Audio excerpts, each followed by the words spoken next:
Saviez-vous que tout récemment, en janvier 2021, en fait, l'Université de Sherbrooke a mené une enquête sur la santé mentale des jeunes de 18 à 26 ans? Mais tenez-vous bien parce que 48 de ces jeunes démontraient des troubles d'anxiété généralisée et des dépressions sévères. Donc, vous imaginez-vous un jeune sur deux qui démontrait des troubles d'anxiété généralisée ou des dépressions sévères? C'est énorme. C'est récent, là. Janvier 2021. En 2013, Statistique Canada déclarait que parmi les personnes qui ont reçu des soins par rapport à ces problèmes, il y a seulement 20 qui ont déclaré avoir eu des bénéfices. Et pourtant, vous allez voir. Je m'appelle Stéphane Noiselle, j'ai 15 ans d'expérience en loi biologique.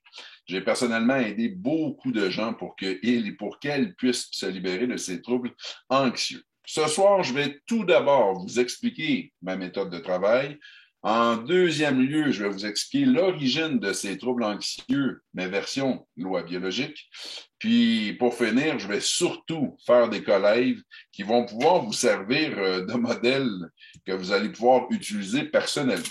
Donc, pour comprendre les lois biologiques, il faut d'abord comprendre comment le cerveau fonctionne. Donc, ici, vous voyez un cerveau divisé en deux parties. La partie du haut et la partie qu'on va appeler le conscient. C'est avec la partie consciente qu'on va réfléchir, qu'on comprend le sens moral, ce qui est bien ou ce qui est mal, la notion des désirs. C'est avec la partie consciente qu'on apprend à parler, tout dépendant de l'endroit qu'on vient. Donc, ce soir, vous avez utilisé votre partie consciente pour pouvoir vous brancher à l'heure. Pas toujours évident, 7 heures, un soir de semaine, les enfants, le retour du travail, le trafic, le souper, tout planifié, bien ça, c'est votre partie consciente qui travaillait beaucoup, beaucoup, beaucoup. Mais il y a une autre partie du cerveau qu'on appelle l'inconscient, qui est purement un ordinateur qui est programmé pour notre survie. Cette partie-là de notre cerveau, qui est purement un ordinateur, ne peut pas réfléchir. C'est un ordinateur. La seule chose qu'elle peut faire, c'est réagir. Elle réagit en fait de façon extrêmement rapide. C'est évalué environ à 24 milliards de calculs par seconde pour nous donner une réponse la plus juste possible selon ces codes pour assurer notre survie. Donc, à la vitesse à laquelle elle fait ses réactions, vous comprenez bien qu'il n'y a pas de réflexion, puis en fait, puisqu'il n'y a pas de réflexion, il n'y a pas de sens moral dans l'inconscient. Il y a un mode de communication, c'est les émotions. Donc, vous allez voir aujourd'hui que l'anxiété, les troubles anxieux, en fait, sont une émotion que l'inconscient nous génère par rapport au calcul qu'il va faire, dans lequel il va nous sortir cette réaction-là. C'est ce que je vais vous expliquer.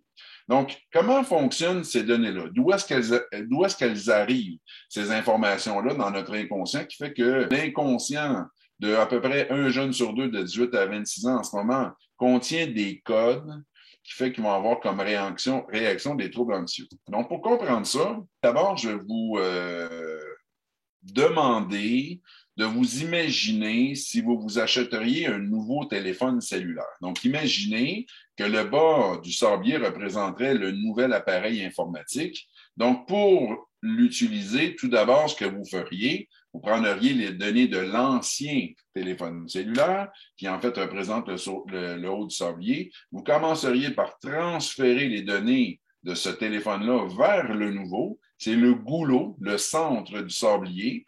Donc ici, on aurait quelques minutes de transfert de données pour pouvoir utiliser votre téléphone cellulaire qui soit le plus fonctionnel possible, le plus rapidement possible. Ça ne ferait aucun sens que vous achetiez un téléphone qu'il faudrait que vous recommenciez manuellement à chaque fois, de rentrer tous les contacts que vous avez, de télécharger toutes les applications que vous avez téléchargées. Ça ne ferait pas de sens. Pour qu'il y ait une suite logique, une évolution, ben, vous allez d'abord télécharger les informations. C'est tout à fait normal.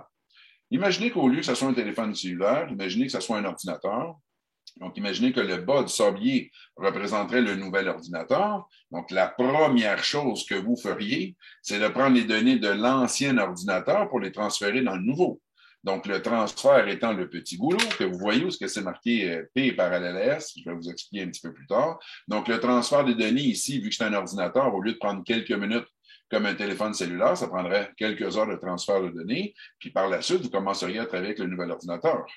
Vous n'allez pas vous acheter un nouvel ordinateur puis recommencer à zéro tout le travail depuis le début que vous avez fait. Vous vous imaginez le temps que vous perdriez, ça n'aurait aucun sens. Donc, vous allez commencer par transférer les données.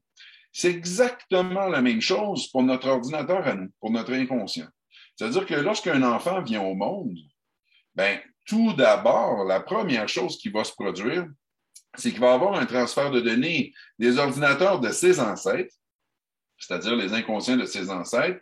Toute l'information va se transférer dans l'ordinateur de l'enfant pour qu'il puisse commencer avec cet avancement-là. Donc, ce transfert-là, au lieu de durer quelques minutes, comme ça le ferait dans un téléphone cellulaire, au lieu de durer quelques heures comme dans un ordinateur, en ce moment, c'est évalué environ à 27 mois de transfert de données. Donc, comment ça fonctionne? Les environ 9 mois de grossesse dans lesquels on était dans le ventre de notre mère, les environ 9 premiers mois de vie, incluant la conception, incluant notre naissance, et parce que tout part d'un projet, les environ 9 mois vers la conception, tout ce qui s'est passé dans la tête de nos parents, consciemment ou inconsciemment dans cette période-là, va devenir notre programmation inconsciente et va déterminer comment on va réagir face à une situation. Donc, c'est dans ces transferts de données-là, c'est dans ces expériences de vie-là, que ce soit dans votre vie à vous, que ce soit dans votre généalogie ou que ce soit pendant le transfert de données, toute l'information qui va se transférer là, il va être inscrit les codes qui vont donner l'anxiété. Pour atteindre un PB, qui est une problématique, dans ce cas-ci l'anxiété, mais il va d'abord avoir dans un événement une émotion qui va avoir représenté une surcharge dans laquelle nous ou nos ancêtres n'ont pas été capables de trouver des solutions. Donc, qu'est-ce qui se produit? C'est qu'étant donné que dans le cerveau, c'est tous des circuits électriques, c'est des foyers de neurones, c'est tous des circuits électriques, mais chaque foyer de neurones agit à une double fonction de disjoncteur. C'est-à-dire que si une personne, face à un événement, n'arrive pas à trouver ses solutions, et que les émotions sont trop fortes par rapport à ces solutions-là, cette situation-là, ce qui va se produire, c'est qu'il y a un foyer de neurones qui va disjoncter, puis il va apparaître une problématique. Tout ça, c'est très, très, très logique, très cartésien en loi biologique, puisque c'est un ordinateur. Il n'y a rien d'aléatoire. Donc, moi, selon la problématique que vous venez me voir, j'ai déjà les codes, c'est mon travail, c'est ça que j'ai étudié, que je pratique depuis plus de 15 ans. J'ai déjà les codes de quel type d'événements et quel type d'émotions sont en lien avec la problématique. Donc, ce soir, étant donné qu'on travaille avec un thème précis, qui dans ce cas-ci est les troubles anxieux, donc qu'est-ce qu'on cherche comme événement? On cherche des événements dans lesquels les personnes ont vécu une peur inconsciente par rapport à la mort. Donc ça, c'est le thème principal que je vais chercher à chaque fois que je veux trouver quelle est la situation que fait court-circuiter, si vous voulez, les foyers de neurones qui emmènent comme réaction mésadaptée les troubles anxieux. Quel type d'événements peuvent être à l'origine? Bien, il y en a plein.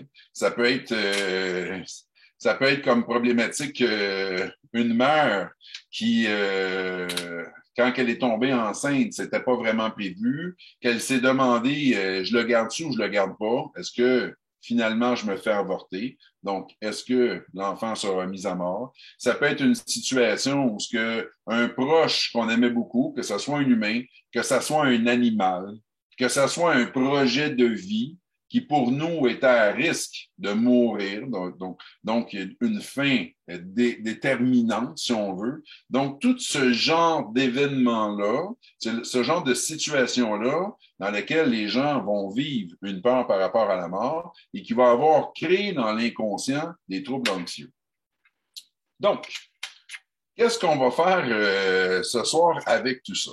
Ce qu'on va faire, c'est qu'on va remettre en fonction les codes dans l'inconscient. Qu'est-ce que ça veut dire, ça, remettre en fonction les codes dans l'inconscient? Ça veut dire qu'on va faire ce qu'on appelle en loi biologique une reprogrammation. Donc, pour faire une reprogrammation, je vous ai en fait préparé 4 étapes à respecter pour être capable de changer le code dans un inconscient. Ces 4 étapes-là doivent être faites en simultané. Donc, je prends le temps de vous expliquer. D'abord, la première des choses, c'est être capable de reconnaître le problème. Là, dans ce cas-ci, habituellement, les gens qui ont des problématiques de troubles anxieux, généralement, ils n'ont pas trop de misère à le reconnaître, mais bien entendu qu'idéalement, il faut aller chercher un diagnostic pour être sûr que c'est bien la problématique, que ce n'en est pas une autre, pour être sûr qu'on travaille sur le bon problème. La deuxième des choses, c'est d'être capable de reconnaître que la problématique vient de notre inconscient. C'est pas un hasard, c'est pas en lien avec les situations extérieures, c'est vraiment en fonction de comment notre inconscient réagit par rapport aux situations de l'extérieur. Il faut d'abord être capable de bien reconnaître ça. Par la suite, il faut être capable de reconnaître que puisqu'on est capable de faire des reprogrammations, changer les codes, donc il y a des solutions à ça. Parce qu'il y a beaucoup de gens qui se font dire ou qui se sont fait dire qu'ils seraient pris avec leurs problématiques à vie, qu'ils doivent développer des compensations ou prendre la médication le restant de leur jour pour arriver à, en parenthèse, s'accommoder avec leurs problématiques. Donc, ici, en loi biologique, si vous voulez faire une reprogrammation, il faut d'abord que vous soyez capable de reconnaître que c'est possible avec des nouvelles méthodes, avec des nouvelles données. La quatrième étape à reconnaître, qui est très importante, c'est de reconnaître que c'est votre responsabilité. C'est-à-dire que moi, je peux vous guider, je peux vous orienter, je peux vous supporter, mais je ne peux pas intégrer les données pour vous. C'est vous qui allez faire ces reprogrammations-là. Donc, ça devient votre responsabilité. Mais bien entendu, on est là pour vous accompagner. C'est ce qu'on va faire ce soir. Donc, une fois que la première étape est bien complète, on tombe à la deuxième étape où il faut trouver les sources. Donc là, vous comprenez que ce soir, lorsqu'on va discuter, parce qu'on va faire des collègues, étant donné qu'on travaille les troubles anxieux, on va aller chercher des événements dans lesquels il y aurait eu une peur inconsciente par rapport à la mort. Vous allez voir, je vais vous aider à faire tout ça. Et par la suite, il va falloir être capable de faire la compréhension de cette situation-là pour être en paix, c'est-à-dire être capable de l'accepter. Ça, c'est là où vous, dans votre passé, où vos ancêtres ont échoué. C'est la partie, je vous dirais, qui est la plus demandante, puisque le concept des lois biologiques souvent vient faire une très grosse différence, comprendre comment l'inconscient fonctionne. Donc, on va se mettre dans des positions différentes de celles que la société nous présente pour être capable de comprendre les choses et d'être capable d'être en paix par rapport à ça, pour finalement pouvoir changer le code, faire une mise à jour, soit sous forme d'une phase de reprogrammation, soit sous forme d'un mantra, d'une réécriture ou d'un processus symbolique. Je vais pouvoir vous expliquer ça live avec chacun des cas. Donc, ces 4 étapes-là, je vous les ai mis dans un schéma un petit peu différent. On a 2 hémisphères, un hémisphère gauche et un hémisphère droit. L'hémisphère gauche, c'est un hémisphère masculin, c'est un hémisphère rationnel, logique, dans lequel on structure les choses, qu'on comprend les choses, alors qu'à l'hémisphère droit, l'hémisphère féminin est un hémisphère beaucoup plus émotionnel, un hémisphère artistique, c'est beaucoup plus flou, mais c'est dans l'hémisphère droit que l'intégration se fait. Donc, la première étape tout à l'heure de constatation, que ce soit le cerveau gauche ou que ce soit le cerveau droit qui le fait, ce qui est important, c'est de vraiment constater que vous avez un problème qui vient de votre inconscient, qu'il y a des solutions et que c'est votre responsabilité. Par la suite, on va aller chercher la source. Donc, je vous ai déjà donné des codes que je cherche. Vous allez voir, on va le faire ensemble, on va identifier les codes. Une fois qu'on a identifié les codes, qu'est-ce qui va se produire? C'est qu'il va apparaître une émotion. Cette émotion-là qui a surchargé votre circuit, qui l'a fait symboliquement disjoncter, ça va être important que vous soyez capable de la libérer. Que ce soit ce soir en salle, un petit peu plus tard, ou une fois que vous l'avez contacté, il faut que vous développiez le réflexe de libérer ces émotions-là. Ça, notre société ne nous encourage pas beaucoup à ça. Notre société est plus du genre, ben non, c'est pas grave, faites-toi-en pas, en donnant une petite tape dans le dos, ça va passer, ou vont donner. Puis des fois, je comprends bien que c'est nécessaire, bien entendu, mais on donnait une médication pour être capable de fonctionner sans avoir accès à l'émotion. Donc, en loi biologique, je ne vous dis pas de ne pas prendre les médicaments, pas du tout, mais il faut que vous compreniez qu'une fois que l'émotion est atteinte, il faut que vous soyez capable de la laisser sortir pour décharger le circuit pour qu'on puisse rebrancher le système, qu'on puisse rebrancher les foyers de neurones.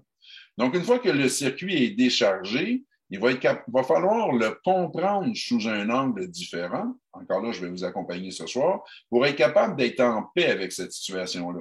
Si vous n'êtes pas capable d'être en paix avec la situation, la reprogrammation que vous allez vouloir faire, elle ne va pas tenir, elle ne va pas coller dans l'inconscient. Je donne souvent l'exemple, c'est comme si vous voulez peinturer un mur puis qu'il est plein de poussière, la peinture, elle ne collera pas.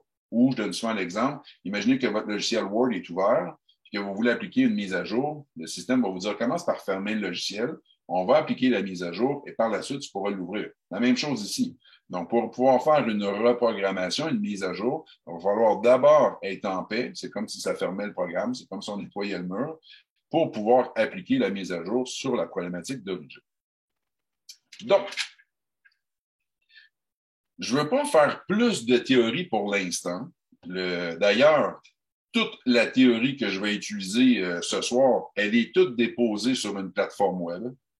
Ça s'appelle Les fondements des lois biologiques, qui est accessible via Saut Quantique. Si jamais vous voulez avoir plus d'informations, plus de théories, vous pouvez appeler au bureau, aller voir sur notre site Internet pour être sur la plateforme des lois biologiques. Mais ce soir, au lieu de faire plus de théorie, j'aimerais ça pouvoir aller directement dans des collèges, vous aider vraiment personnellement pour pouvoir créer des modèles sur lesquels les gens aussi vont pouvoir se baser pour pouvoir améliorer leur situation. Mais juste avant de faire ça, j'aimerais ça qu'on donne des exemples de résultats que les lois biologiques nous amènent à faire. Donc, j'ai demandé avant la conférence à Marie-Lou de nous préparer une petite vidéo que vous avez peut-être vu passer en publicité de Lucie, qui a assisté à une rencontre exactement comme vous assistez ce soir. Et quand une rencontre, bon, bien entendu qu'elle a fait le travail suite à la rencontre, mais vous allez voir en une rencontre le résultat que ça donne. Ça semble en passant être spectaculaire parce que la société, elle n'est pas habituée à ça. Vous allez voir qu'en loi biologique, c'est pas spectaculaire du tout. C'est à ça qu'on s'attend. C'est ça qu'on fait comme travail.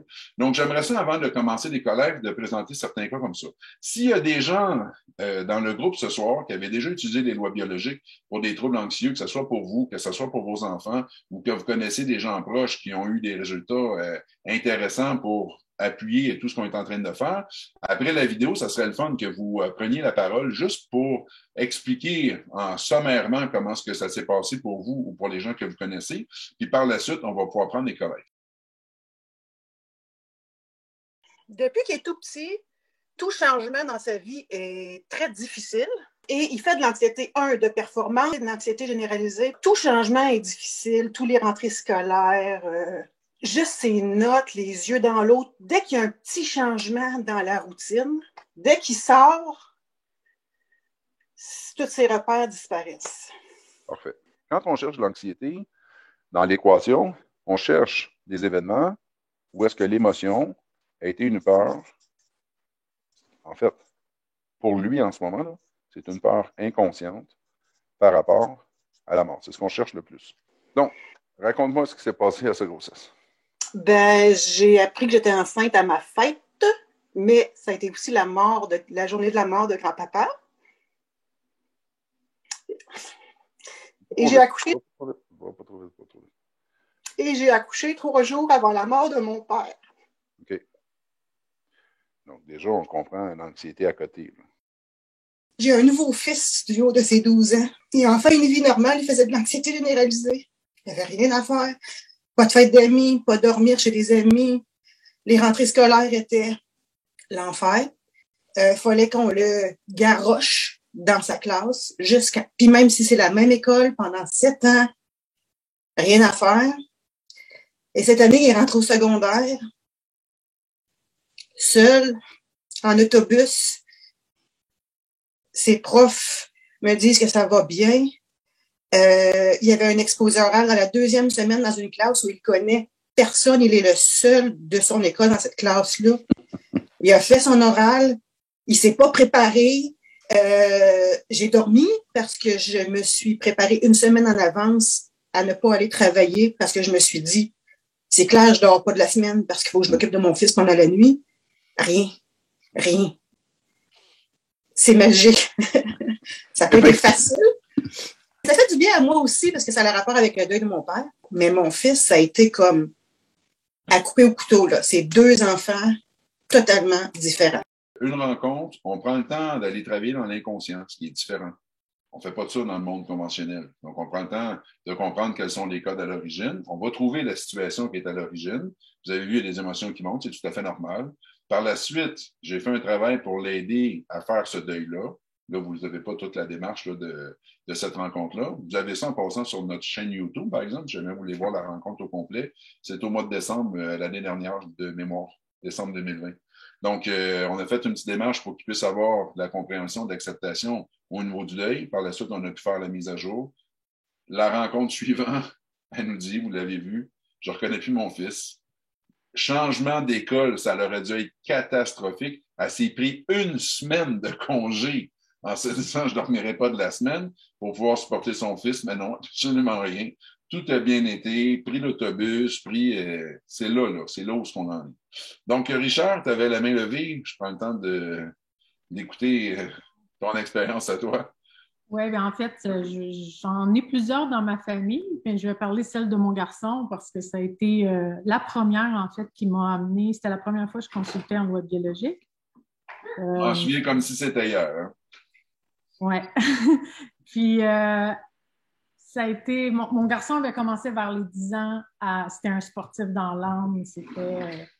Puis, à 10 ans, plus capable de faire de sport parce qu'il se rend, puis il a les nausées, il a mal au ventre, puis il a le goût de pleurer.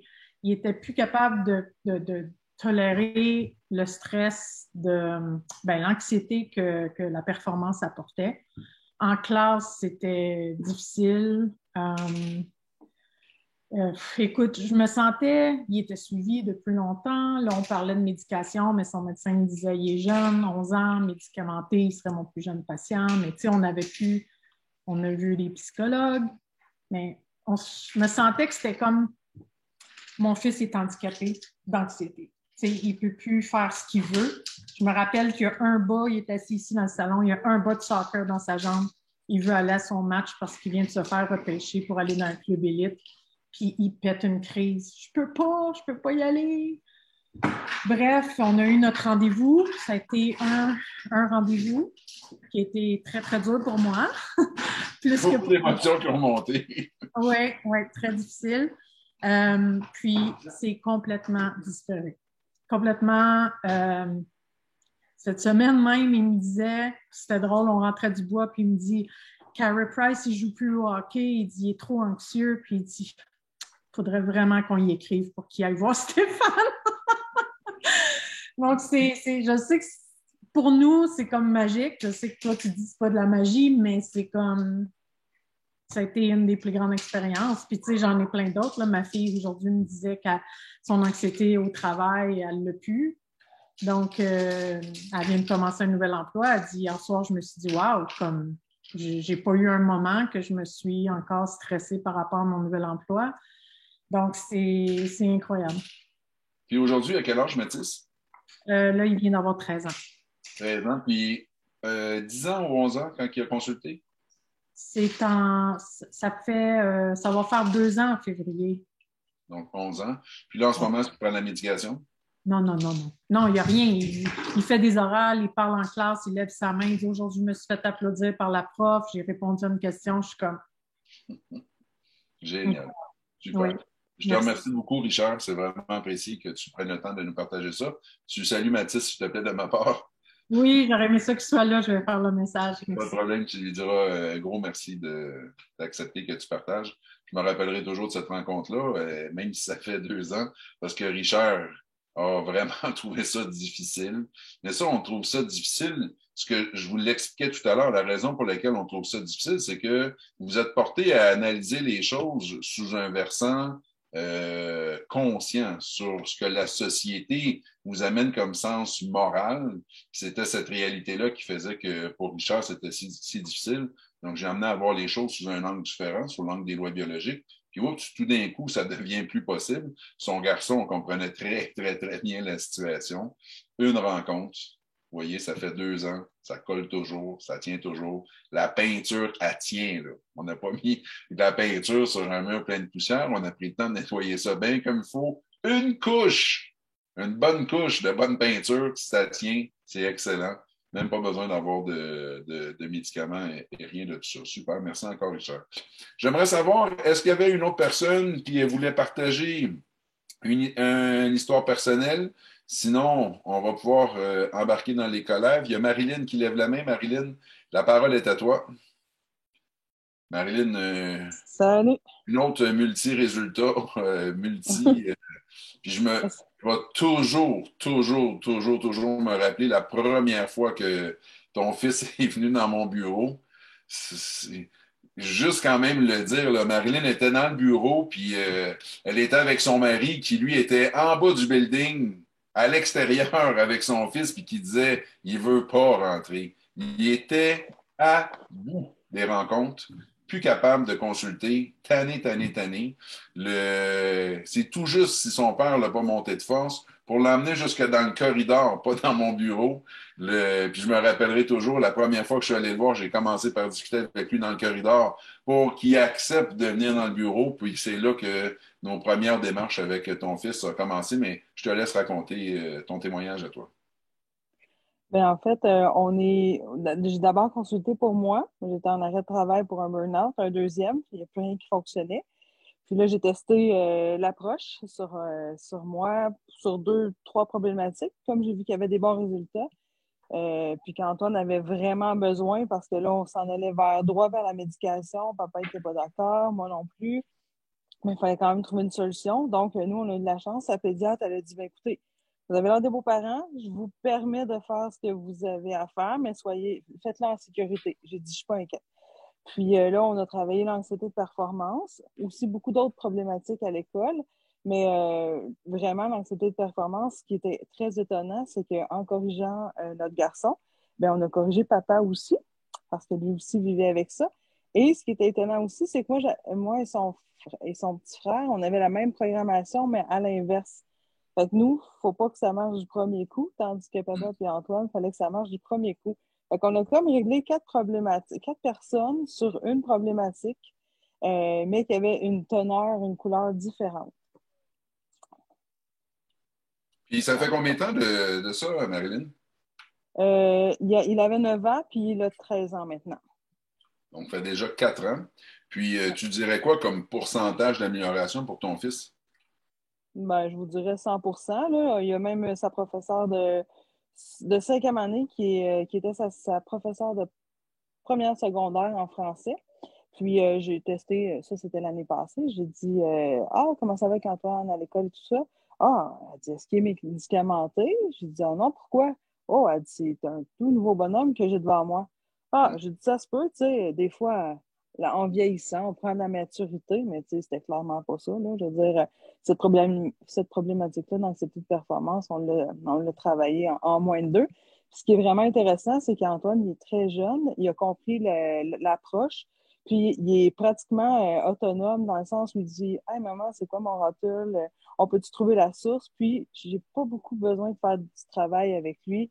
J'ai juste à raconter l'histoire, la problématique. Puis il fait Ah, OK, c'est juste ça. Puis il repart. OK, tu sais, c'est vraiment le fun d'intégrer ça chez nos enfants le plus rapidement possible parce qu'ils n'ont pas tous les parasites de société que nous, on a, puis c'est plus difficile quand on est adulte. Dis-moi, est-ce que c'est ce même Antoine-là qui détestait le français avant, puis qu'on a travaillé le français avec lui, ou c'est ton autre fils?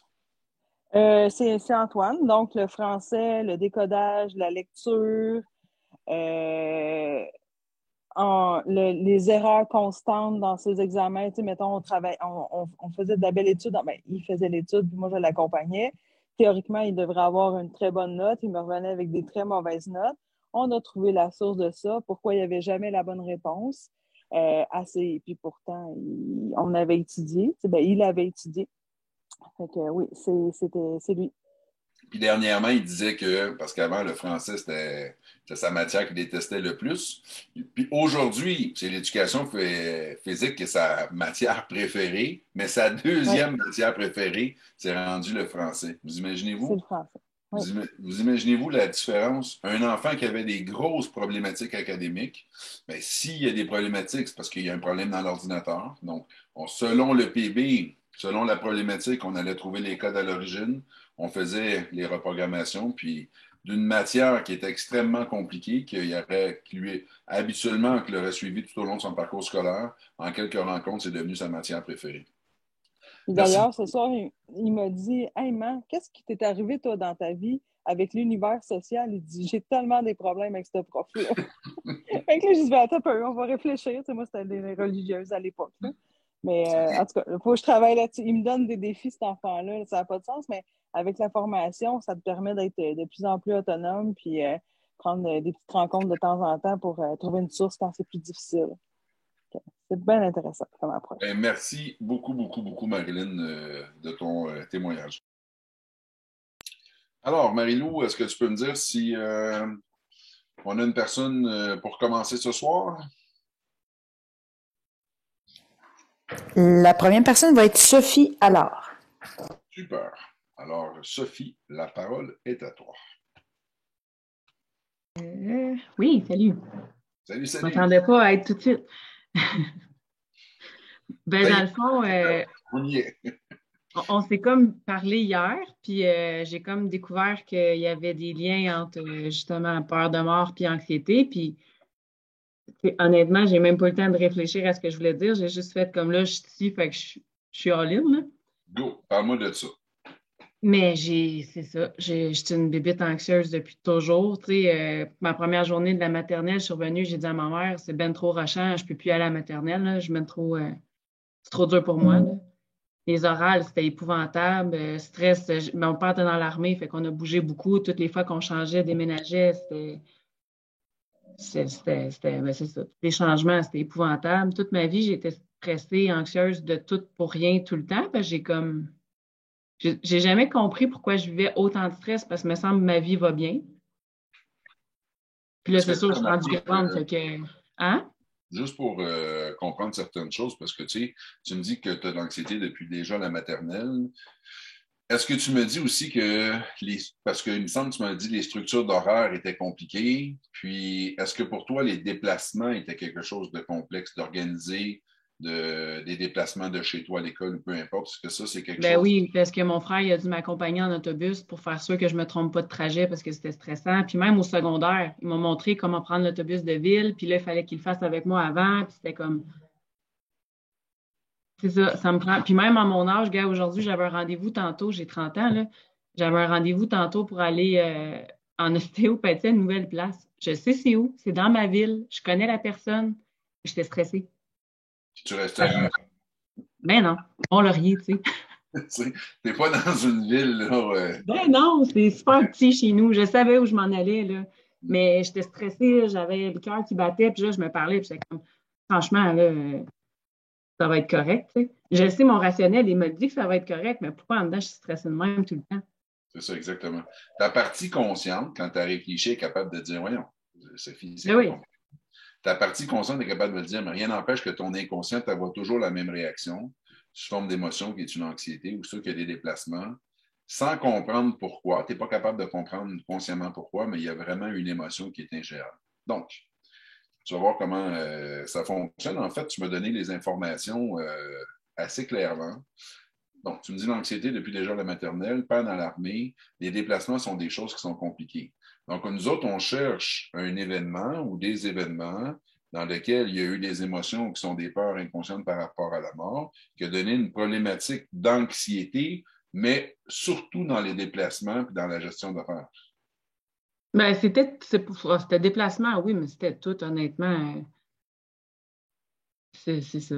Tout était de rencontrer des nouveaux amis. Ben c'est sûr, moi, j'ai pas été à la garderie, j'étais tout le temps avec ma mère. Fait que d'aller à l'école, c'était de rencontrer du monde, rencontrer des gens, c'est stressant. Les déplacements, c'est stressant. Lorsque tu me dis l'information que j'irais jouer dedans, c'est le fait que Ouais. ton père était dans l'armée.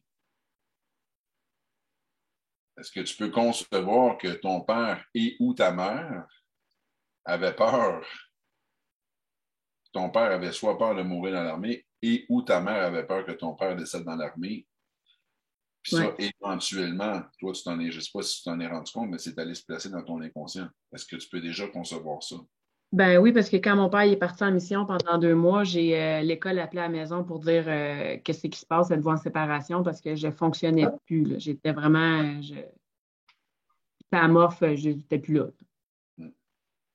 Donc, pour aider les gens à comprendre des choses sur la théorie que je n'ai pas faite, puis je vous rappelle, comme je vous disais tout à l'heure, que toute cette théorie-là est toute déposée sur une plateforme web. Donc, il y a quand même beaucoup de théories, malgré tout, pour comprendre comment l'inconscient fonctionne.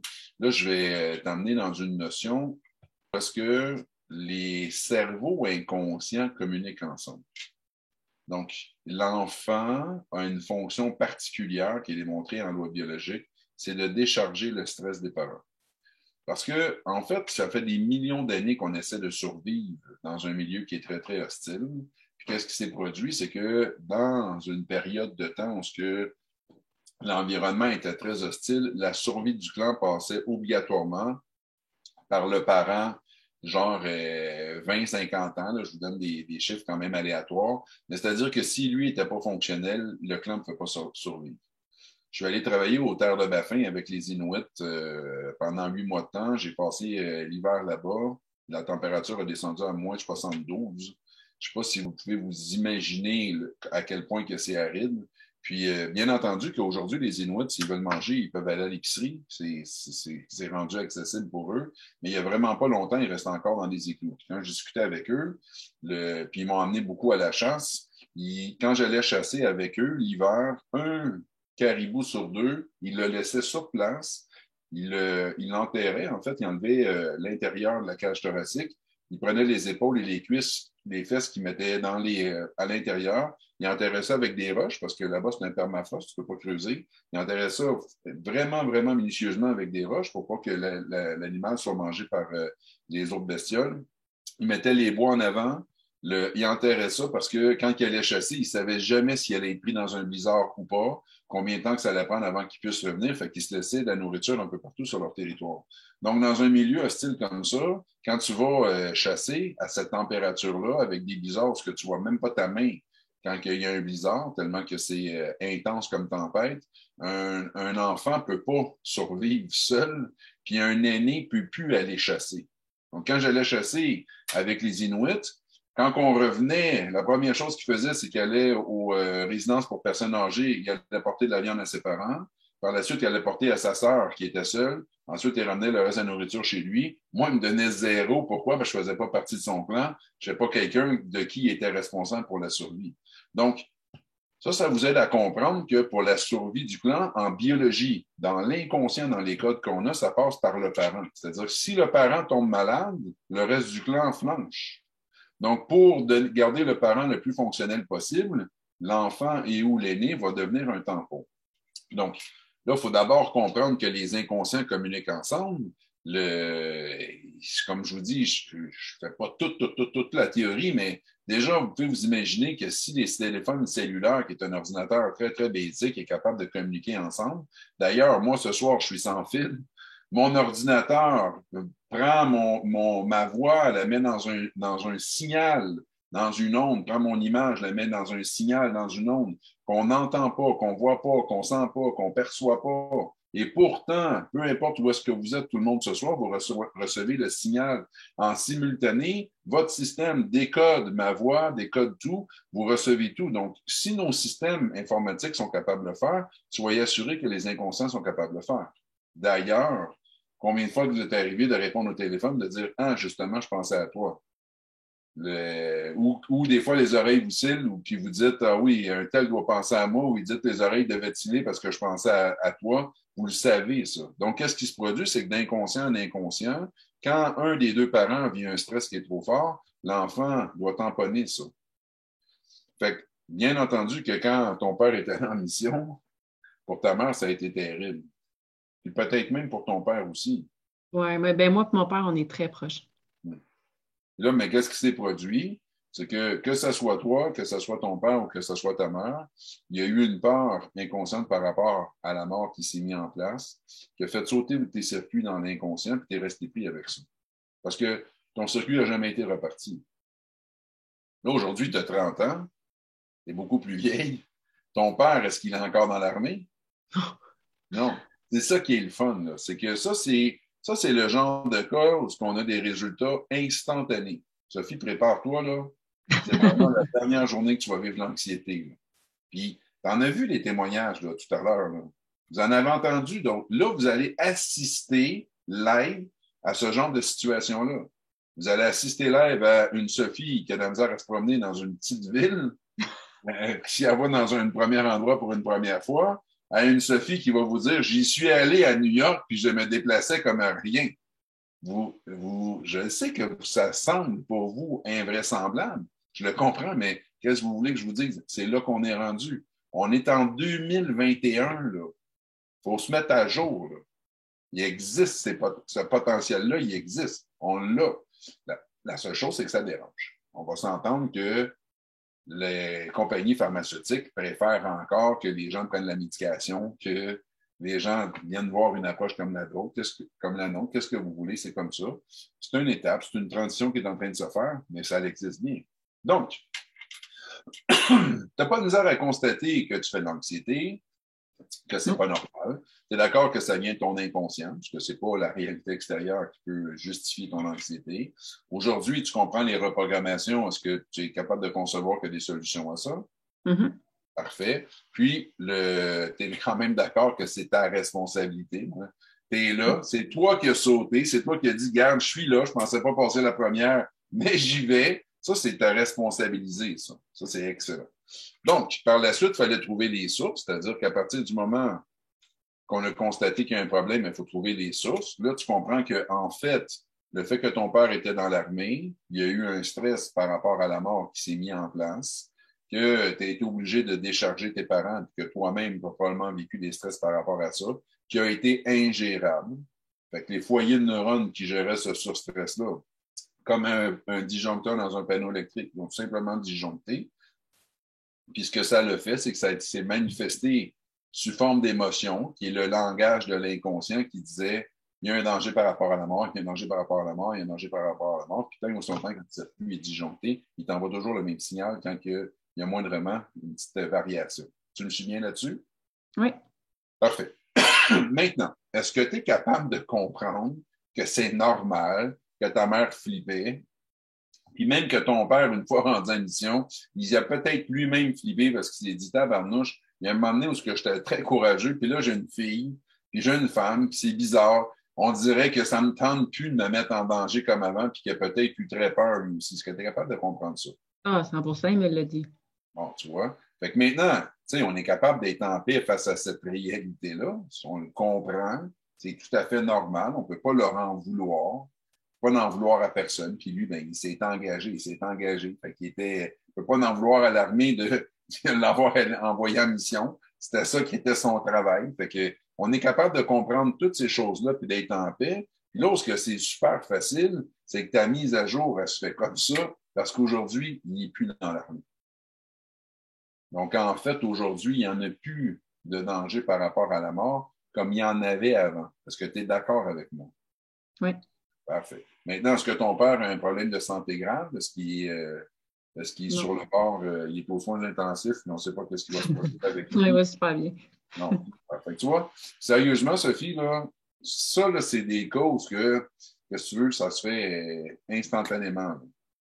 Okay. Je te dis, moi, d'après moi, dans la semaine qui suit, tu vas être étonné de voir que, ben, coudonc, j'en ai plus de problème. Est-ce que tu es médicamenté en ce moment? Non.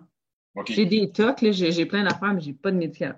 Okay. Mais si tu avais été médicamenté, parce que nous autres, on n'est vraiment pas contre la médication, quand on en a besoin, on en prend, c'est tout à fait normal. Si tu avais été médicamenté, je me serais assuré que tu n'arrêtes pas la médication par toi-même. Tu sais, c'est très, très important de faire ça avec des gens qui sont mandatés pour le faire. Moi, je ne suis pas mandaté pour vous assister là-dedans. Je n'ai pas les connaissances pharmacologiques pour pouvoir vous aider à ça, mais là, tu ne l'es pas. Puis à ça, il faut savoir que c'est pas une baguette magique. C'est-à-dire que ce circuit-là, pour toi, est quand même un circuit qui a été fragilisé dans le passé. Tu comprends? Là, on le rebranche.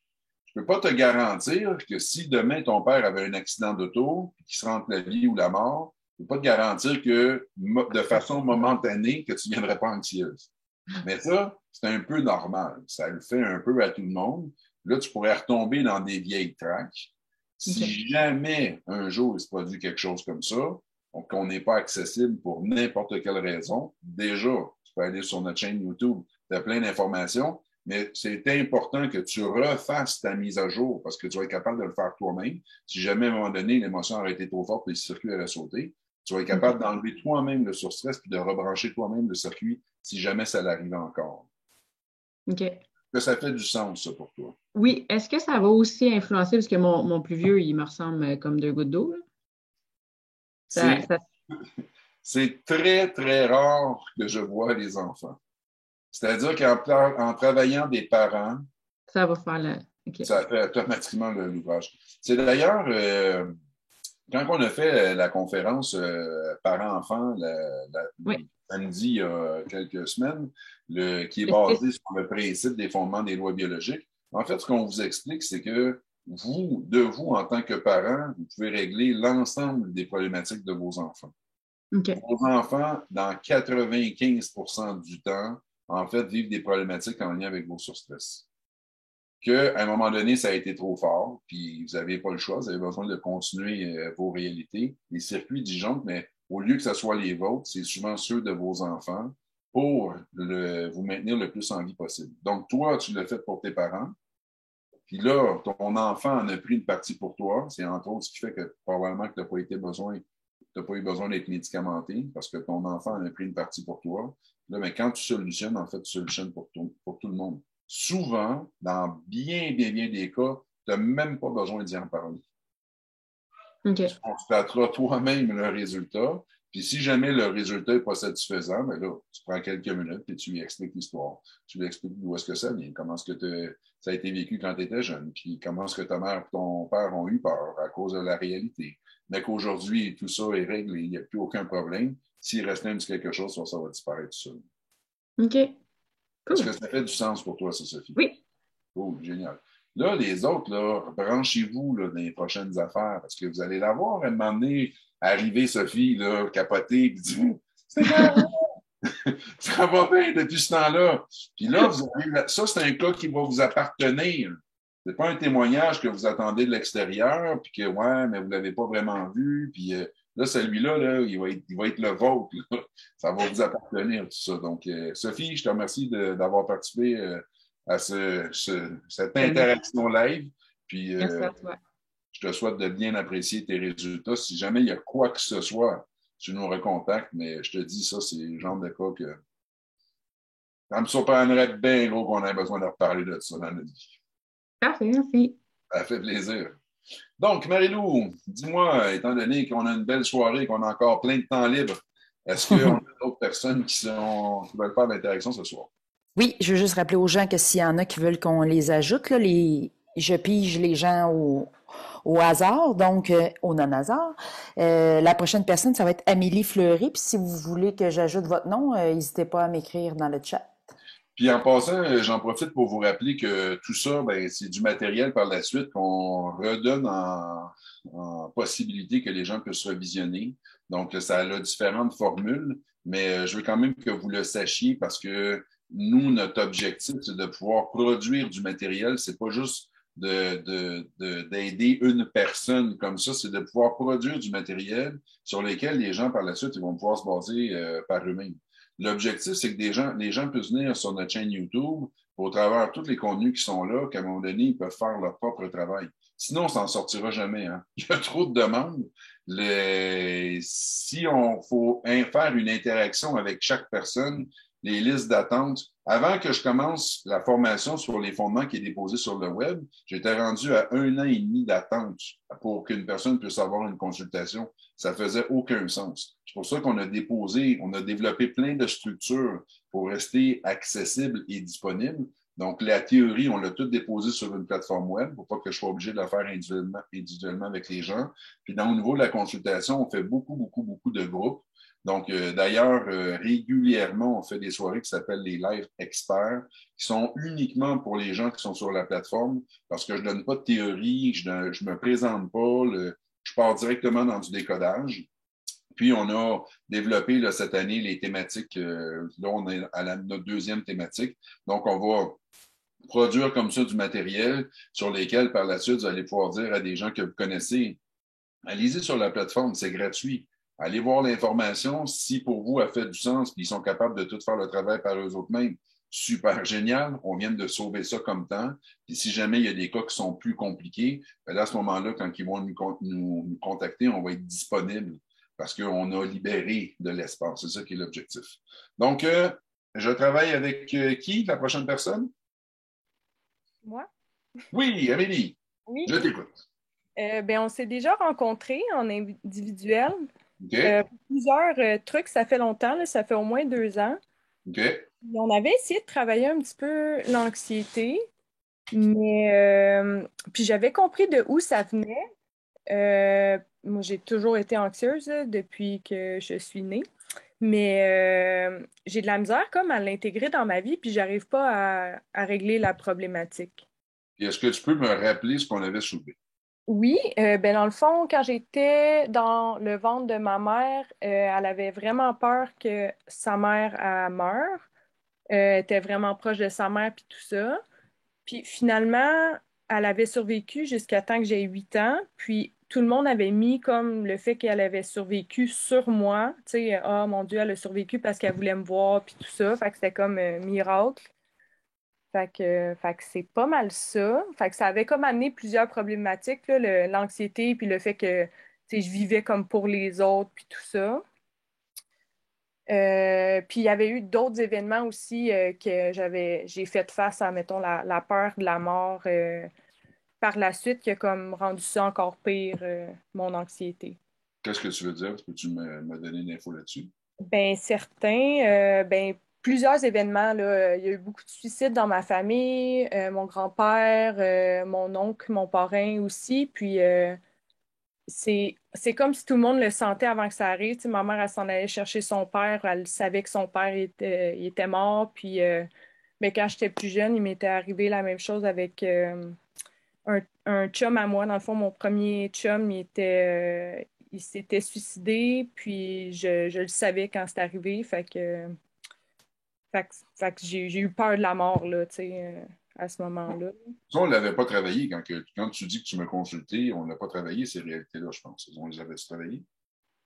On a plus travaillé par rapport à la grand-mère, ma grand-mère maternelle, mais par rapport au chum, moins, tu sais, ouais. Fait que là, on a d'autres liens à aller nettoyer, là. C'est-à-dire que sur le même circuit, tu sais, pour que vous puissiez comprendre, imaginez par exemple un disjoncteur de la cuisine, mais il y a plusieurs prises électriques sur le même disjoncteur. Donc là, imagine que ce disjoncteur-là, toi, ça va représenter ton anxiété, mais il y a plus qu'une prise possible. C'est-à-dire que dans ta cuisine, pour faire disjoncter le disjoncteur, tu peux mettre une surcharge sur plusieurs prises électriques. Là, on en a enlevé une principale. Moi, on a travaillé une principale qui est en lien avec ta grand-mère maternelle, parce que ta mère, elle a eu peur qu'elle meure. Ça a été travaillé, mais l'histoire de ton chum, ça n'a jamais été travaillé. On va travailler ça aujourd'hui. Donc, quel âge que tu avais? J'avais 18 ans. OK. Quand tu me dis que tu le savais, tu l'avais pressenti, qu'est-ce que tu veux dire avec ça? Ben, dans le fond, on s'était chicané au téléphone, puis ensuite de ça, il répondait plus à mes appels, puis j'étais au restaurant, puis je le sentais, je savais qu'il était mort, dans le fond, là. Puis après, j'ai appelé ses parents m'ont dit qu'il s'était passé quelque chose, mais qu'il allait me rappeler, puis finalement, quand je suis arrivée mes parents sont venus me chercher au métro. Puis quand je suis arrivée chez moi, ma mère, elle l'a appelé dans les hôpitaux pour savoir s'il était là. Puis ensuite, elle a appelé sa mère à lui pour confirmer qu'il était pas à l'hôpital, qu'il était à la morgue finalement. Donc, regarde bien ce que je vais t'écrire.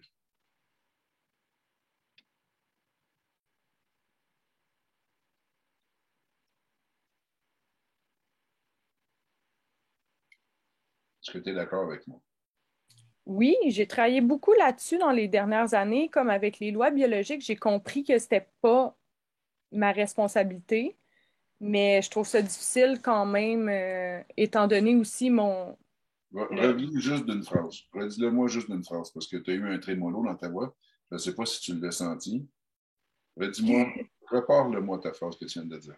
j'ai dit oui, parce que j'ai travaillé là-dessus, la responsabilité de tout ça, comme d'essayer de ne plus me sentir responsable. J'ai travaillé là-dessus dans les dernières années avec les lois biologiques, mais ça vient en lien aussi avec un autre problématique, justement, du fait que je suis responsable de la vie des autres. Fait que c'est comme, c'est difficile de me débarrasser de cette responsabilité-là, finalement, là. Oui, tout à fait.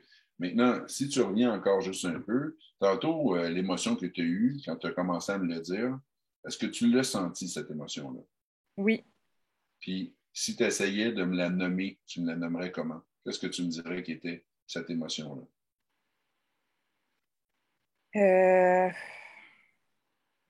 ben, ça serait probablement la culpabilité, mais la culpabilité par rapport à ses parents, je dirais plus qu'à lui en tant que tel, tu sais. Pourquoi? Ben parce qu'ils ont vécu le plus gros stress qui est possible de vivre, donc la perte d'un enfant. OK. Puis en quoi est-ce que tu serais coupable de ça? C'est difficile à expliquer, mais c'est la chicane qu'on a eue, tout ça. J'avais pas des comportements nécessairement que je suis fière aujourd'hui à ce moment-là. Là. Fait que, Il est exactement là, ton blocage. Amélie, regarde bien. Le problème, c'est la raison pour laquelle tu t'es retrouvé dans un surstress, quand ça s'est produit, c'est que quand tu évalues cette situation-là, tu l'évalues sous un sens moral, ce qui est bien ou ce qui est mal. Tu dis, j'ai eu des comportements à ce moment-là qui n'étaient pas parfaits, dont je ne suis pas fier aujourd'hui. Tu te juges ici. Là. absolument. Mais en réalité, nous, on dit en réelle réalité, parce que ça, c'est la réalité que vous observez. Nous, on amène une réalité qui est plus juste. On ne dit pas la réelle réalité en voulant dire qu'on a la réalité absolue. C'est juste que c'est une réalité qui est plus juste que celle avec laquelle tu fonctionnais avant. En réelle réalité, là, quand tu parlais avec lui au téléphone, avec tous les comportements que tu avais, est-ce qu'à l'intérieur de toi, tu te disais, bon, c'est quoi les mots qu'il faudrait que je lui dise pour qu'il aille se suicider? Ben, clairement pas, non. Donc, tu ne peux pas être coupable de ça.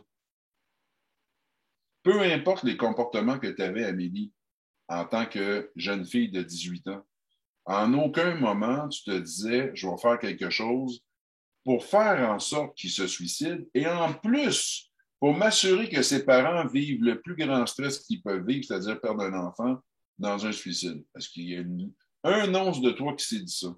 Jamais. Fait que tu ne peux pas être coupable. C'est un mauvais calcul que tu fais. Tu ne peux pas juger de ça. Ça, Ouais. c'est la partie en ce moment qui te manque. Parce que tu gardes une culpabilité par rapport à cette notion-là, dans ton inconscient, tu n'es pas en paix face à la situation. Là, ici, en ce moment, tu es capable de contacter l'émotion, mais là, l'émotion que tu contactes, en fait, c'est au travers la peur inconsciente de la mort qui génère l'anxiété. La problématique, c'est que tu n'es pas capable de faire la paix sur la situation parce que tu te sens encore coupable des comportements que tu avais à ce moment-là, de la façon que tu as parlé avec lui. C'est ici qui fait que ça ne fonctionne pas. Ton mur, il est encore plein de poussière. Non, la mise à jour, elle ne colle pas là, à cause de ça. Donc, je te repose la question, Amélie. Dis-moi, sincèrement, quand tu t'es chicané avec ce chum-là, comment il s'appelle? C'est quoi son prénom? Mathieu. Mathieu. Quand tu t'es chicané avec Mathieu quand tu avais 18 ans, là, donc tu étais une jeune fille de 18 ans, tu avais tes réactions d'une jeune fille de 18 ans. Aujourd'hui, tu as quel âge? 29 ans. Donc, tu ne pouvais pas avoir à 18 ans la sagesse d'une fille qu'une fille de 29 ans a. Tu es d'accord avec moi? Oui. Fait qu'à 18 ans, tu as agi comme tu pouvais agir à 18 ans. Mm-hmm. Bon, quand tu as agi à 18 ans et tu t'es chicané avec Mathieu, quand tu t'es chicané, tu t'es pas dit qu'est-ce que je pourrais bien dire pour qu'il aille se suicider? Non. Tu t'es pas dit qu'est-ce que je pourrais bien dire pour qu'il aille se suicider puis que ses parents puissent vivre un des plus grands stress qui existent en biologie. Tu t'es pas dit ça. Tu peux pas être coupable. Non coupable. C'est bon, ça. Tu comprends-tu ça? Oui, oui, vraiment, je comprends que c'est dans la morale que... Que tu as accroché. absolument.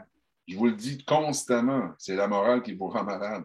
La morale, c'est quelque chose, c'est une direction. On nous dit, la morale, ce que c'est le chemin qu'on devrait prendre quand tout va bien. Idéalement, il faut s'orienter vers ça. OK, c'est bien beau, là, mais c'est pas toujours possible. Puis là, au travers de tout ça, la morale, c'est toujours une notion de bien ou de mal, toujours une victime ou un coupable. Le problème, c'est qu'ils cherchent toujours un coupable. Fait que là, dans cette situation-là, parce que ce qui a précédé, c'est une chicane, on dit, ah, ben, c'est la chicane qui est coupable. Là, on dit, OK, mais qui était dans la chicane? Ben, c'est Amélie. Donc, Amélie doit être coupable. Non. Pourquoi? Parce qu'Amélie, jamais de sa vie, dans la chicane, elle a souhaité ça. Clairement qu'il y a des affaires qui ne faisaient pas ton affaire dans cette réalité-là. Là. Tu n'étais pas pour te dire, ah, ben, qu'est-ce que tu veux? Moi, je vais tout accepter, tout accumuler, puis c'est pas grave. puis toute ma vie, je ne vais rien dire de ma vie, au cas qu'un jour, quelqu'un ne soit pas capable de le prendre, puis qu'il finisse par s'enlever la vie. Tu ne peux pas penser comme ça et agir de même. À 18 ans, il y avait clairement quelque chose qui ne faisait pas ton affaire, puis c'était important que tu le nommes. Tu comprends? Si à ce moment-là, Mathieu avait été capable de dire, écoute, Amélie, je comprends vraiment ce que tu me dis, je suis désolé, sûrement que ton état se serait calmé. Ben, c'est parce que j'avais aussi le trouble de la personnalité limite qu'on a travaillé aussi, que ça, honnêtement, j'en souffre plus dans ma vie, fait que c'est super, là, tu sais, mais ça a fait que À ce ça a moment-là, une réaction, tu sais. c'est ça, mais tu sais, à ce moment-là, tu t'étudies, ah tiens, je vais me développer un trouble de personnalité limite. Comme ça, mes copains, ils vont, écoute, se faire ramasser quand je ne serai pas d'accord avec. Mais non, fait que c'est là ce que je te dis, tu sais, sérieusement, Amélie, il faut que tu te débarrasses de cette culpabilité-là. Elle t'appartient à 0%, là, un zéro puis une barre dedans. Là. Tu comprends? Oui. Est-ce que tu es coupable? Non.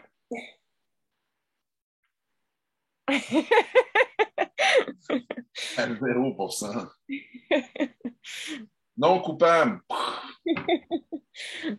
Quand je vous dis que dans les façons de faire les mises à jour, on peut faire des processus symboliques, tu pourrais te trouver un marteau symbolique ou un vrai marteau, peu importe, puis tu pourrais, comme tu veux, là, donner un petit coup où tu pourrais varger le plus fort que tu peux en criant non coupable pour que tu puisses te libérer de ça.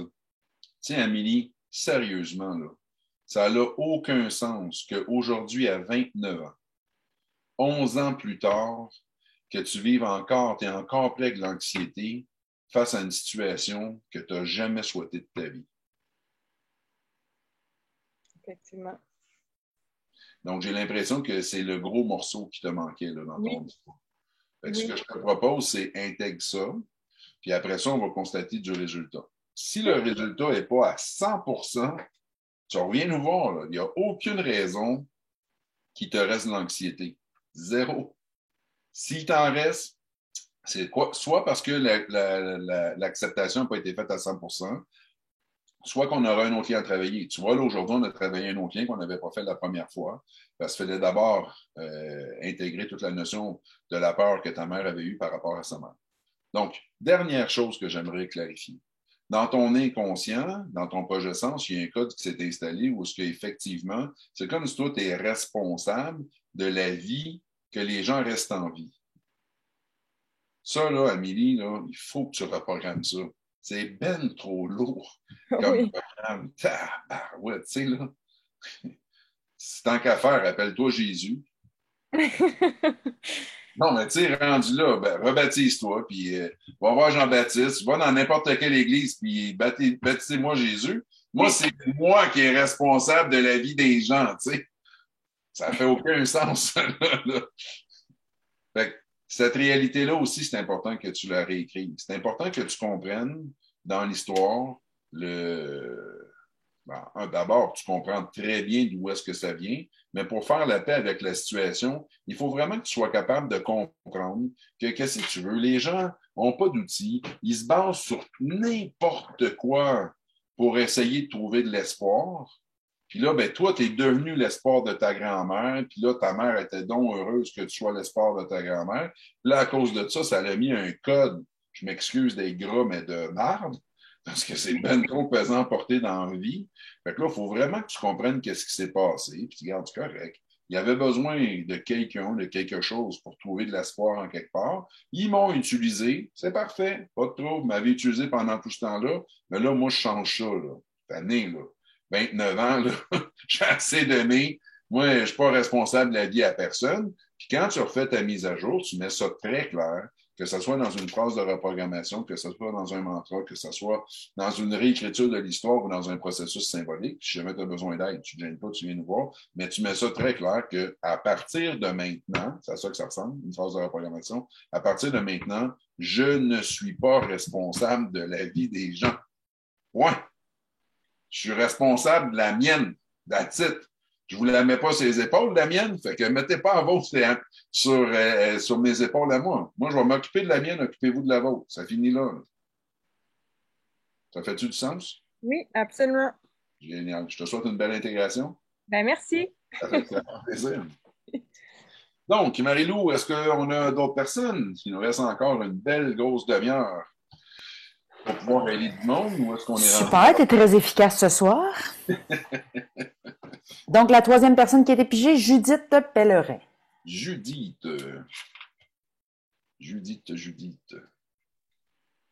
Salut! Salut! Je suis contente. Cool!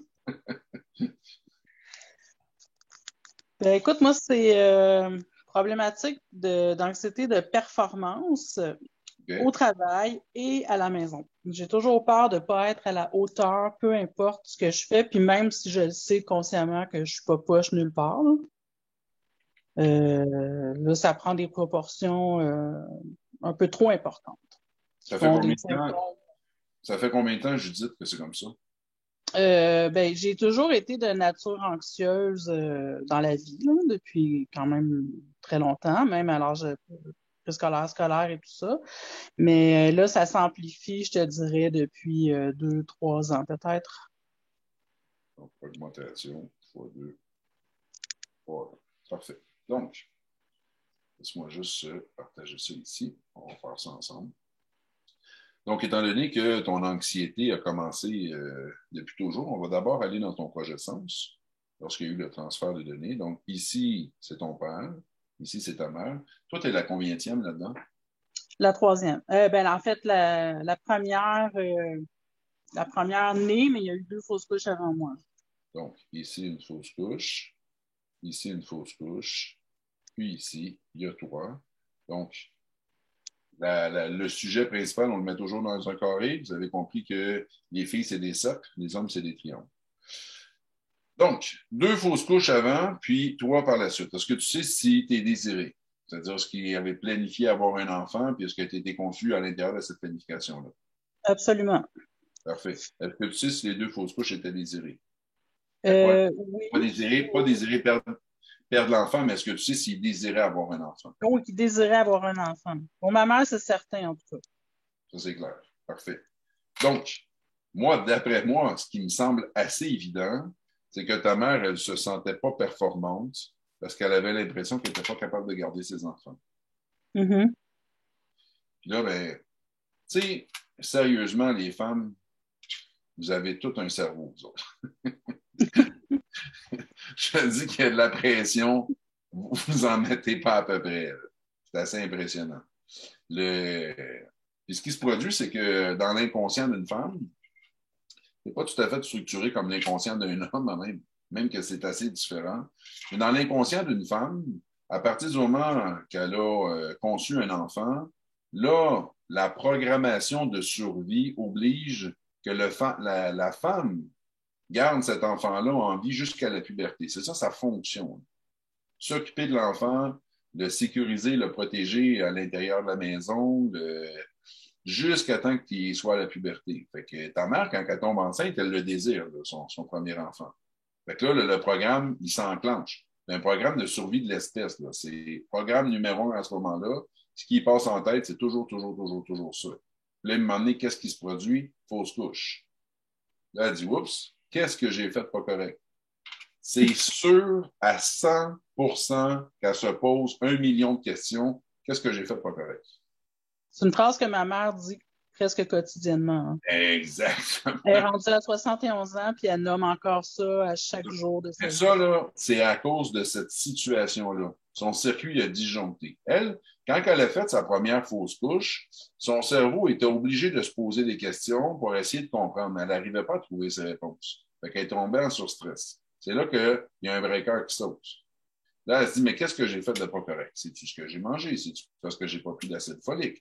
C'est-tu parce que j'aurais dû arrêter de travailler ou j'aurais pas dû faire du ménage? C'est-tu parce que j'ai fait l'amour? C'est-tu parce que c'est hallucinant, là? Ça défile à 24 milliards de calculs par seconde. Croyez-moi qu'il y en a des questions qui se posent. Puis là, elle n'a pas de réponse. Ou elle en a peut-être une qui n'a probablement pas rapport. Puis là, elle dit, bon, mais je me réessaye. Fait que là, elle se réessaye pour un deuxième. Planifié. Fait que là, la journée qu'elle tombe enceinte, là, crois-moi qu'elle est stressée, là. Elle est stressée parce qu'elle se dit, celle-là, il faut que je réussisse à le garder. Là, une année, qu'est-ce qui se produit? Pow! Le perd encore. Et si bon. Là, elle capote sa vie. Qu'est-ce que je fais de pas correct? Pas qu'est-ce que j'ai fait de pas correct. Là, c'est rendu qu'est-ce que je fais de pas correct. Les circuits disjonctent là-dessus. Là. Donc, elle n'a toujours pas de réponse ou elle a une réponse qui n'a pas rapport. Là, maintenant, là, c'est les programmes biologiques de survie. Ça prend des enfants pour assurer la survie de l'espèce. Fait que là, qu'est-ce qui se produit? Elle retombe enceinte. La journée qu'elle retombe enceinte, elle est déjà en surstress. Parce qu'elle a dit, je peux pas le perdre, celle-là. Je passerai pas au travers de ça. Là, et à tel point qu'elle a dit qu'elle y croyait pas. Qu'elle est enceinte? Oui. Elle a dit non, c'est pas vrai. Quand le médecin il a dit non, c'est pas vrai, je suis pas enceinte. C'est ça, trop tough. Trop tough, ça me tente pas, là. Parce que là, elle comprend pas, puis elle n'est pas shapée pour travailler un autre enfant. Fait que là, qu'est-ce qui se produit? Écoute, oublie ça. Circuit totalement disjoncté. Là, ben, qu'est-ce qui passe dans ton projet sens à toi, dans ton transfert de données? Qu'est-ce qui passe? C'est j'ai pas le droit à l'erreur, j'ai pas le droit à l'erreur, j'ai pas le droit à l'erreur, j'ai pas le droit à l'erreur, j'ai pas le droit à l'erreur, j'ai pas le droit à l'erreur, j'ai pas le droit à l'erreur. Tu comprends? Mm-hmm. Parfait. Donc, ça, c'est la programmation de base qui s'est installée dans ton inconscient. Là, ce qui reste à savoir maintenant, c'est pourquoi qu'il y a 2 à 3 ans, ça a augmenté. C'est ça qui reste à savoir. Donc, il y a 2 à 3 ans, moi, la première question que je serais porté à te poser, c'est une question que je pose, on va commencer avec ça. Est-ce que tu as pensé à avoir des enfants? Absolument pas. OK, fait que je vérifie. Est-ce que ça aurait pu arriver? Est-ce que tu as pensé à adopter? Non plus. OK, parfait. Donc, je voulais voir ça. Tu es à quel âge aujourd'hui? 44 ans. 44 ans. Est-ce que tu connais ton âge d'autonomie? Oui, 18 ans. 18 ans.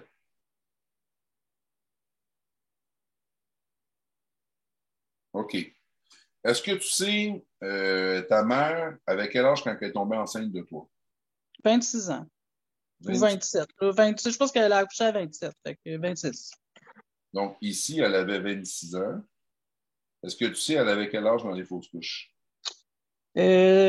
C'était l'année avant moi, puis l'autre année d'avant. Fait que 24-25. Fait qu'ici, on est à 25, puis ici, on est à 24. OK. Est-ce que c'est possible? Est-ce que c'est possible que ça soit 1 an et quelques mois, puis est-ce que c'est possible qu'ici, elle avait 22 ans? Est-ce que tu peux... Ben là, je ne saurais pas dire, je me rappelle plus. Mais regarde, on va essayer de le calculer. Là. Elle s'est mariée en 75, elle est née en 50. Fait qu'elle s'est mariée, elle avait 25 ans. Donc, c'est sûr qu'elle n'a pas eu ses enfants avant mariage. C'est pas à 22 ans. Non, c'est clair que non. Fait qu'en fait, c'est plutôt... C'est plus 25, 25 et quelques mois, puis 26. Ben l'autre, ben moi, quand moi je suis née, elle avait 27. Fait qu'elle a eu 27 ou elle a eu, en tout cas, bref. Non, exactement. En 77. Fait que c'est entre les deux. De toute façon, par rapport aux âges, par rapport à ce que je cherche, parce que là, je veux voir dans les cycles qu'est-ce qui s'est produit. S'il n'y a pas d'événement, genre j'ai voulu avoir des enfants, là, on creuse, parce que je veux comprendre pourquoi qu'il y a 2 ou 3 ans, ça l'a vraiment monté. Donc, tu me dis que ton âge d'autonomie est 18 ans, mais si je fais ton cycle d'autonomie à 18 ans, regarde bien ça, parce que toi, tu sais comment ça fonctionne, les cycles d'autonomie, hein? Ben, tu m'avais déjà expliqué, là, ça va sûrement revenir. Quand tu viens au monde, dans le cerveau, c'est la première expérience d'autonomisation. Avant que tu viennes au monde, ta mère, elle faisait tout pour toi. Elle mangeait, elle, pour toi, elle buvait pour toi, elle respirait pour toi, elle urinait pour toi, elle déféquait pour toi, elle te déplaçait, elle faisait tout pour toi. Tu comprends? Puis là, à un moment donné, après 9 mois, la biologie est tannée, puis elle dit, OK, tu sors de là, puis tu t'arranges par toi-même. Fait que toi, tu sors de là, puis là, tu as quelques minutes pour prendre ta première respiration.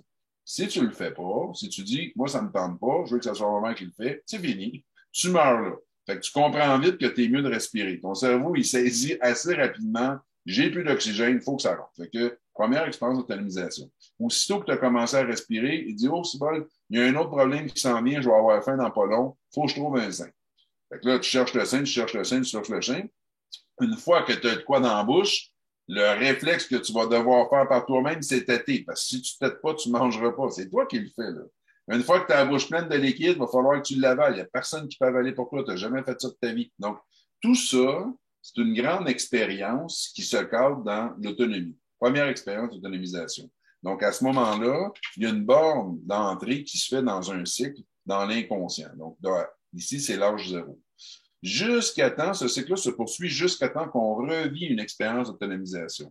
Donc, il y a plusieurs choses qui peuvent déterminer quand est-ce qu'on revit cette expérience-là. Avant, habituellement, c'était en lien avec le mariage, puisque les gens restaient chez leurs parents et les parents s'occupaient d'eux jusqu'à temps qu'ils se marient. Donc, avant, c'était le mariage. Mais là, aujourd'hui, c'est plus à jour le mariage. Il y a plein d'autres notions. Soit parce que tu es parti en appartement, soit parce que tu es parti aux études, soit parce que tu es parti avec ton chum. Mais ce n'est pas nécessairement le mariage. Fait que toi, tu me dis 18 ans, mais est-ce que tu sais pourquoi tu me dis 18 ans? Parce que je suis partie au cégep en appartement à cet âge-là. OK. Donc, je suis retournée après, par exemple. Mes parents j'ai réhabité avec eux après. OK. Tu as réhabité avec eux à partir de quel âge à quel âge? Ben, je te dirais l'année d'après, donc 19 ans, c'est ça que j'essaie de calculer, là. J'ai dans ma tête, en 2001, là, j'avais 23 ans. Fait que 23 ans, ça serait la vraie âge d'autonomie. OK. Puis quand tu dis 23 ans, est-ce que tu es sûr ou tu n'es pas sûr? Ben, c'est à un an près. 18, tu es parti, un départ, tu reviens à 19. Parce que pour moi, ah non, OK, ça aurait du sens. Donc 18, voyons voir, 23 ans. Donc, supposons que tu es parti à 23 ans. Ça veut dire que ton deuxième cycle repart ici. Quand tu es à 23 ans, ton cerveau retourne voir ce qui s'est passé à l'âge zéro, puis après ça, ça poursuit, comme ça.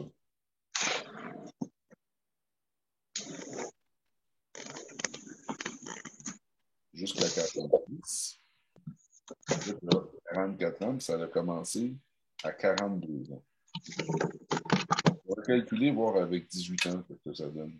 18, 36, 36, plus 18, ça nous amène à 54. Puis, tu me dis, toi, que ça va commencer à 41, 42.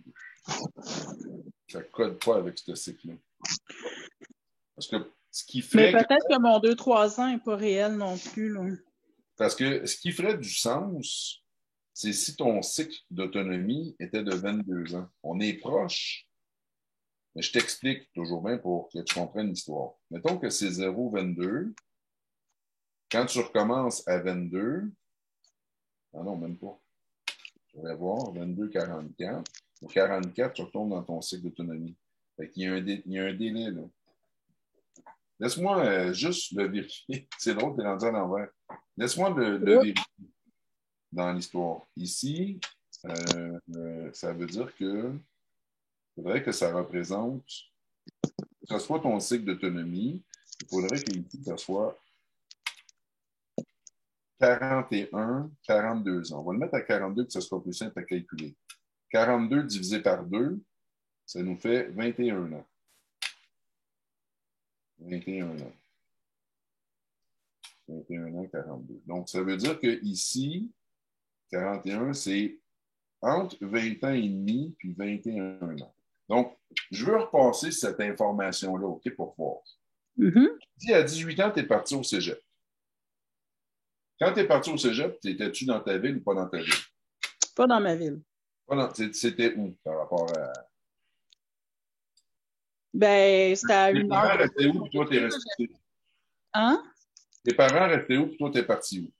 On habitait à Chersey, puis je suis déménagée à Joliette. OK, c'est pas trop loin. Non. Parfait. T'es déménagé dans un appartement ou une résidence? Oui, dans un appartement. Mes parents ont loué un appartement qui leur servait aussi un petit peu une fois pour 2 par semaine, là. Donc, c'est eux qui le louaient? Oui. Tu étais encore sous leur tutelle. Ben, en fait, oui. Puis quand ils sont revenus, c'est parce qu'ils ont acheté à Baptiste, fait qu'ils sont déménagés dans Baptiste. C'était un duplex, là. Ils ont acheté. Fait que là, en plus, eux autres qui sont revenus là, Oui. OK, puis acheter la bâtisse. Fait que ça, c'est sûr que c'est pas ton âge d'autonomie parce que c'est eux qui prenaient l'appartement pour toi. Donc, 19 ans, tu retournes rester avec eux, c'est ça que tu me dis? Mm-hmm. Après ça, quand est-ce que tu penses que tu es reparti? Ben, en fait, c'est eux qui sont partis parce que moi, je suis restée dans cet appartement-là jusqu'en 2009. Puis ils ont bâti leur maison en 2001. Ils sont déménagés en 2001. Donc, 2001. Toi, tu es né en quelle année? 77. Donc, 77. Qui pourrait me calculer ça vite? 2001 moins 77, ça fait quoi? Ça fait quel âge? On a-tu des pros de la maths? C'est bien bon en maths. On va le faire avec 2001 moins 1977. 24. Ça nous amène à 24 ans. C'est ça? 77 plus 24. Oui, ça fait du sens. Oui. 2009. Ça veut dire que tu es 8 ans plus vieux. Fait qu'ici, tu aurais 32 ans. Donc, à 24 ans, les autres sont déménagés. Toi, tu restais toujours là? Oui. Donc, c'est définitivement pas ton cycle d'autonomie. Fait que je suis allé voir des fois que ce serait là. OK. Fait que d'abord, ça va être vraiment 32 parce que j'ai habité dans leur bâtisse jusqu'à temps que je déménage en 2009 puis que là, j'étais responsable à 100% de ma vie. Okay. Donc, déjà, tu pourrais mettre ton cycle d'autonomie à 32, mais rien n'empêche que par rapport à ce qu'on cherche, 32, ça nous amène à 64. Puis 42 ans, en fait, ça nous amène à 10 ans. Il faudrait voir à 10 ans qu'est-ce qui s'est produit. 42. 9-10 ans, puisque c'est 41, 42 ans. Je suis curieux. Mais allez voir, 9-10 ans, qu'est-ce qui s'est passé dans ta vie? On est en 87, ça. Ben, ils ont acheté le chalet qui est devenu la maison à Jersey. Pourquoi tu dis... Ah oui, en 87, c'est vrai. Donc, ils ont acheté la maison qui est devenue leur chalet. Ben, ils ont acheté un chalet qui est devenu la maison où on a habité à Jersey. C'est comme le gros événement. Là. Donc, ce qui est sûr, c'est qu'il y a eu beaucoup de travail.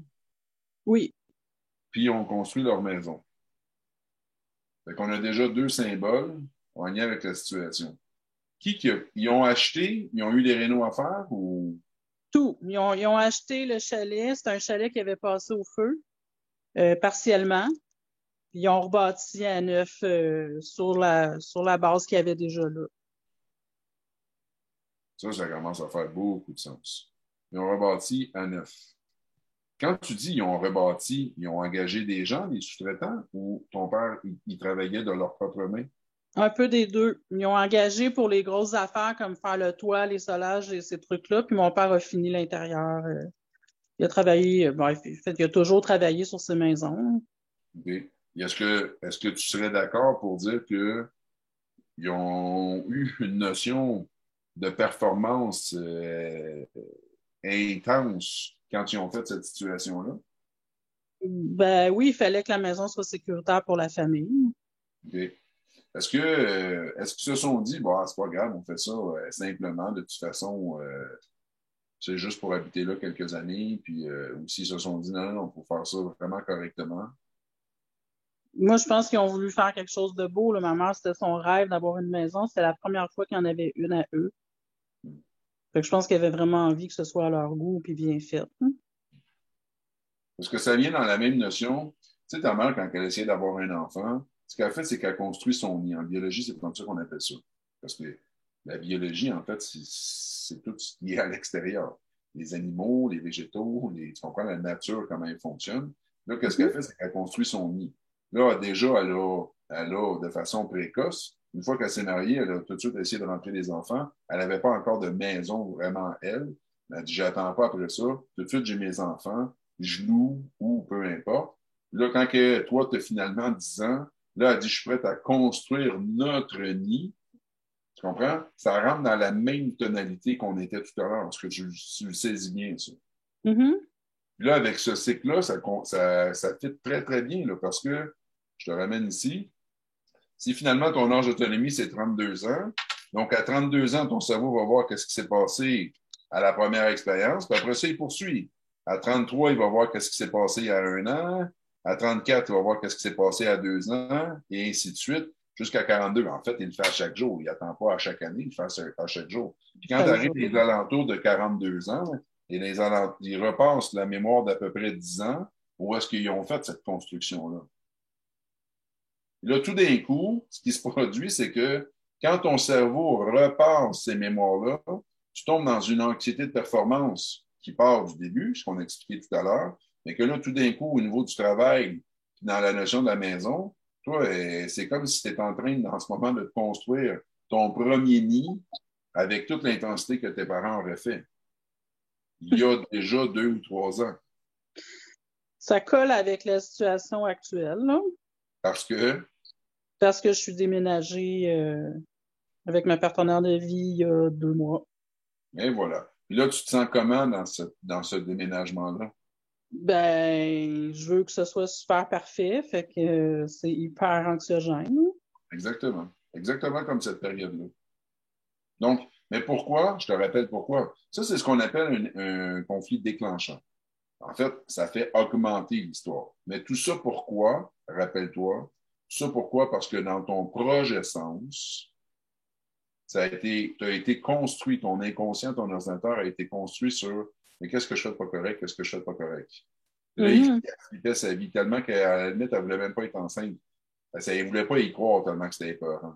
Là, qu'est-ce qui se produit, c'est que toi, tu as l'impression en ce moment, dans la période que tu es ici, tu as l'impression que si tu fais quelque chose de pas correct, ça va représenter la catastrophe totale, ça va représenter la mort. Là, parce que ton cerveau vit ça de cette façon-là dans ses calculs, qu'est-ce qui te sort comme émotion en bout de ligne? Il te sort de l'anxiété de performance. Est-ce que tu comprends bien ça? Oui. Parfait. Donc, si tu comprends bien ça, ce qui est magique, entre autres comme la situation de Sophie tout à l'heure, ce qui est magique, c'est qu'en le comprenant bien, ici, là, quand tu es dans l'acceptation de cette situation-là, tu comprends à quel point que ta mère a rushé sa vie, c'est pas dur à comprendre, puis que, ben non, exactement, puis tu es capable d'être en paix par rapport à cette situation-là. Toi, tu réalises que, mais il n'y en a aucun danger, là. C'est pas parce que j'achète pas les cadres parfaits ou le miroir parfait ou les luminaires parfaits ou le choix de peinture parfait ou le divan parfait ou peu importe, il n'y a pas de mort possible. Puis aussitôt que ton inconscient saisit ça, tac, c'est fini. Plus d'anxiété de performance par rapport au travail par la maison.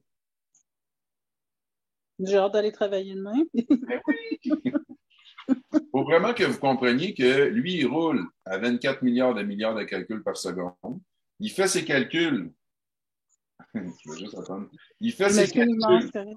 Ben non, il n'y a pas de problème. Il fait ses calculs en lien avec les données qui sont à l'intérieur. Fait que ces données-là qui n'avaient jamais été corrigées, ben, il en tient toujours compte quand il fait ses calculs.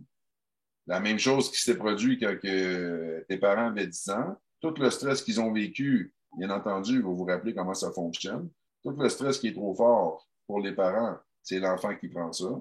Fait que là, toujours sur l'anxiété de performance, ça rappelle toujours un danger de mort. Là, tu es en train de revivre ce cycle-là. Puis parce que tu revis ce cycle-là dans ton inconscient, si tu n'es pas assez performant, ça dit qu'il y a un danger de mort, ce qui est complètement dans le champ, mais il n'y a personne qui l'a corrigé, la donnée. C'est comme si ici, dans Parents, là, j'avais écrit ça avec un A, mettons. P-A-R-A-N-T. Ben, tant aussi longtemps que je ne le corrige pas, même si ça fait 42 ans, ben, tant que je ne l'ai pas corrigé, il va y avoir une faute là.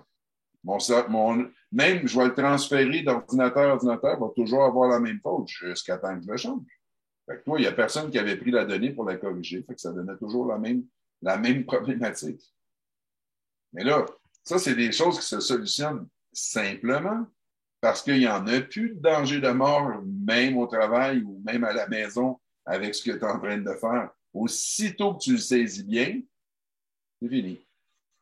Donc, idéalement, je vous dis, quand vous avez la chance de faire un processus symbolique en termes de mise à jour, c'est toujours, ça a une force quand même qui est une coche de plus. Tu pourrais te donner un symbole. Ça, c'est moi, la façon que moi je le ferais pour te donner un exemple. Après, toi, tu fais bien ce que tu voudras. que ce soit une phrase, un mantra, une réécriture ou un processus symbolique. Moi, mettons que je fais des travaux pour la maison, à chaque fois que je fais des travaux, je m'amènerai une petite croix. Une petite croix qui symbolise la mort. Une croix. OK. On avait ça quand on était jeune dans le coup. Il y en a. Donc, une croix qui symbolise la mort. Puis là, à chaque fois que je ferais des travaux, je me dirais, mais est-ce qu'il y a un danger de mort? Ben non. Là, je pêcherais la croix. Puis je continuerais les travaux que je fais. Puis tu verrais que, tout de suite, ton anxiété va tomber. Aïe. C'est du symbole, mais l'inconscient, c'est un ordinateur, il comprend mieux avec les symboles qu'avec la parole. Parce que la parole, il faut quand même que vous vous rappeliez que la parole, c'est des choses qu'il est capable de comprendre, mais c'est quand même des données qui sont plus conscientes, alors que le symbole, c'est directement géré par l'inconscient. Est-ce que ça fait du sens pour toi? Ben, en masse, vraiment. Je ne m'attendais pas à aller là. Puis c'est comme, c'était juste ça. C'est pour ça que vous me consultez. Oui. Génial. Ben, je te laisse intégrer ça. Excellent, mais merci Stéphane. Ça fait extrêmement plaisir. Dis-moi, Marie-Lou, il nous reste encore quelques minutes, même si je déborderais juste un petit peu, moi, ça ne me dérange pas. Donc, Marie-Lou, tu nous mets qui en ligne? Marie-André Bourassa. Parfait. Donc, Marie-André, la parole est à toi. Allô? Salut, salut. Moi, je trouve, ça n'a pas été diagnostiqué, mais depuis l'événement qui est arrivé, tu sais, Gabi a développé comme toutes sortes de problématiques. Tu sais, il y en a qui se sont replacés, puis d'autres que moi, je trouve qui sont un peu plus envahissantes. C'est toujours par rapport à l'école. Il va peut-être pas trouver ça, mais tu sais, lui, un exemple, faire des oraux, c'est pas bon pour lui. Donc, mais quand tu dis, parce que effectivement, tu le sais, tu connais mon travail, tu sais que moi, j'exige presque que vous ayez des diagnostics parce que moi, je ne suis pas outillé, je suis formé pour le faire, mais rien n'empêche que tu connais bien le travail, puis si on est capable de donner un coup de main à Gabriel, puis si ça peut coder dans le thème de l'anxiété, on va aller voir. Mais si ce n'est pas de l'anxiété, puis je fais la recherche, tu comprends que je ne pourrais pas trouver les codes. Oui, non, ça, je comprends à 200 000 à l'heure. Puis... Donc, fait que tu dis que, bon, il est arrivé toutes sortes de problématiques suite aux fameux événements qu'on parlait, entre autres des problématiques scolaires, puis les oraux, pour Gabriel, c'est vraiment quelque chose de compliqué. Oui, ben, tu sais, en fait, tout ce qui est... Pas tout ce qui est attrait. Ça va, Gabi? Il n'aime pas ça quand on parle de lui. Donc, Gabriel, sérieusement, je te comprends vraiment. Mais tu sais, quand on a une problématique, à un moment donné, si on veut qu'elle se règle, on n'a pas le choix, on est obligé de la mettre sur la table, de la nommer, puis essayer d'aller trouver qu'est-ce qui est à l'origine. Ça demeure mon métier, c'est ma profession. Puis, si ce soir, ben, au travers de ta mère, je peux te donner un coup de main à ce que ta vie soit plus agréable et plus facile, ça me fera vraiment plaisir, mais tu as tout à fait raison. C'est jamais agréable. Ça l'est pour personne. Ça l'est pas plus pour ta mère quand elle travaille ses affaires, puis ça l'est pas plus pour Judith qui travaille tout à l'heure. C'est normal, ça. Donc, bon, donne-moi un peu de détails sur l'histoire, sur les oraux. Ben, tu sais, c'est ça. Ça l'a coupé, c'est normal. Donc, j'ai l'information pour Gabriel. Ah, ben mon Dieu, écoute, ben, je ne sais pas quand est-ce que je t'ai perdu, mais je te disais que, je ne sais pas si ça tu l'avais entendu, l'école s'est rendue comme, tu sais, c'est une source de stress pour lui maintenant. Rentrer, tu sais, l'année scolaire recommence, il recommence à avoir mal au ventre le matin, alouette. Puis, tu sais, comme je te disais, ben oui, ça coïncide. Tout ça, ça a commencé par après là, les événements. Là, étant donné que tu l'as nommé, entre autres, par rapport aux oraux, j'avais fait le décollage, entre autres, par rapport aux oraux. Donc, tu regardes bien qu'est-ce qui se passe. Donc, tu te rappelles que mon travail, c'est de trouver, en lien avec la problématique, je cherche des événements qui correspondent à l'émotion qu'on travaille. Donc, l'émotion a une notion en lien avec la mort, bien entendu, dans l'inconscient. Donc, je cherche les événements qui sont par rapport à ça, qui vont donner la problématique. Là, la problématique, c'est les oraux. Fait que, pour expliquer l'histoire, je te la partage. Ça, pour y avoir accès. Donc, qu'est-ce qui se produit? C'est les oraux. Les oraux, ça consiste à parler devant les autres. Oui. Donc, qu'est-ce qui se produit? C'est je ne suis pas intéressé à discuter de 3 petits points, la mort de mon père. OK, merci. C'est tout à fait normal à cause de la façon Ouais. que ça s'est passé, d'une façon tragique. Oui. Tu sais, que tu le veuilles ou que tu le veuilles pas, on s'entend que les rumeurs, ça circule. Puis là, Ah, mon Dieu, c'est tellement vrai. Exactement. Fait que c'est sûr et certain que lui, il se pointe là, puis il sait bien que les gens, ils savent, qu'ils se parlent de Il ça. veut pas. En quelque part, il voudrait peut-être. Fait que là, à chaque fois qu'il est face à cette réalité-là, à chaque fois qu'il est face à des gens, en fait, Toujours à l'école. Oui, exactement. Surtout toujours à l'école. Là, parce que, Exactement. mon Dieu, j'ai tellement jamais fait le lien, Stéphane. Là, pour lui, ça devient un surstress, c'est-à-dire qu'à 24 millions de calculs par seconde, il y a toujours la donnée. Je vais-tu être obligé de parler de ça un jour? Je vais-tu être obligé de parler de ça un jour? Je vais-tu être obligé de parler de ça? Puis là, ben, qu'est-ce que l'inconscient sort comme input? Ben, il sort une anxiété avec la notion des euros. Donc, fait que là, qu'est-ce qu'il te reste à faire, Marie-André? Je sais que tu connais bien le travail de la reprogrammation. Donc, je te le rappelle dans les 4 étapes. Maintenant que tu as le lien, c'est de t'assurer de bien comprendre qu'est-ce qu'il vit pour qu'il soit avec ça. Puis dans la mise à jour, ce que tu as besoin de faire, c'est de lui faire comprendre qu'il n'est pas obligé de parler de rien. À partir du moment là, que consciemment, il va vraiment enregistrer qu'il n'est pas obligé de parler de rien, il va pouvoir se répéter jusqu'à temps que son inconscient l'imprègne. À partir du moment que son inconscient va l'imprégner, à chaque fois qu'il va avoir à parler devant les gens, l'inconscient à 24 milliards de calculs par seconde, il ne fera pas. Est-ce que je vais être obligé de parler de ça? Non. Oui. Tu seras obligé de parler de ça si toi, tu ne veux pas en parler. C'est ça qu'il y a besoin d'intégrer. OK, mais là, moi, j'ai une question pareille par rapport à ça, parce que je suis pratiquement persuadée que toutes les étapes du deuil, je ne suis pas convaincue que c'est fait. Parce qu'encore aujourd'hui, le sujet de son père, c'est parle-en pas trop. Tu sais, juste parler de papa, tu sais, l'avoir eu plus longtemps, puis qu'il était présent comme tout le temps, là, je suis sûre qu'il aurait viré comme mal à l'aise avec le moton. Fait là, est-ce que je ne viens pas tomber dans un cercle vicieux?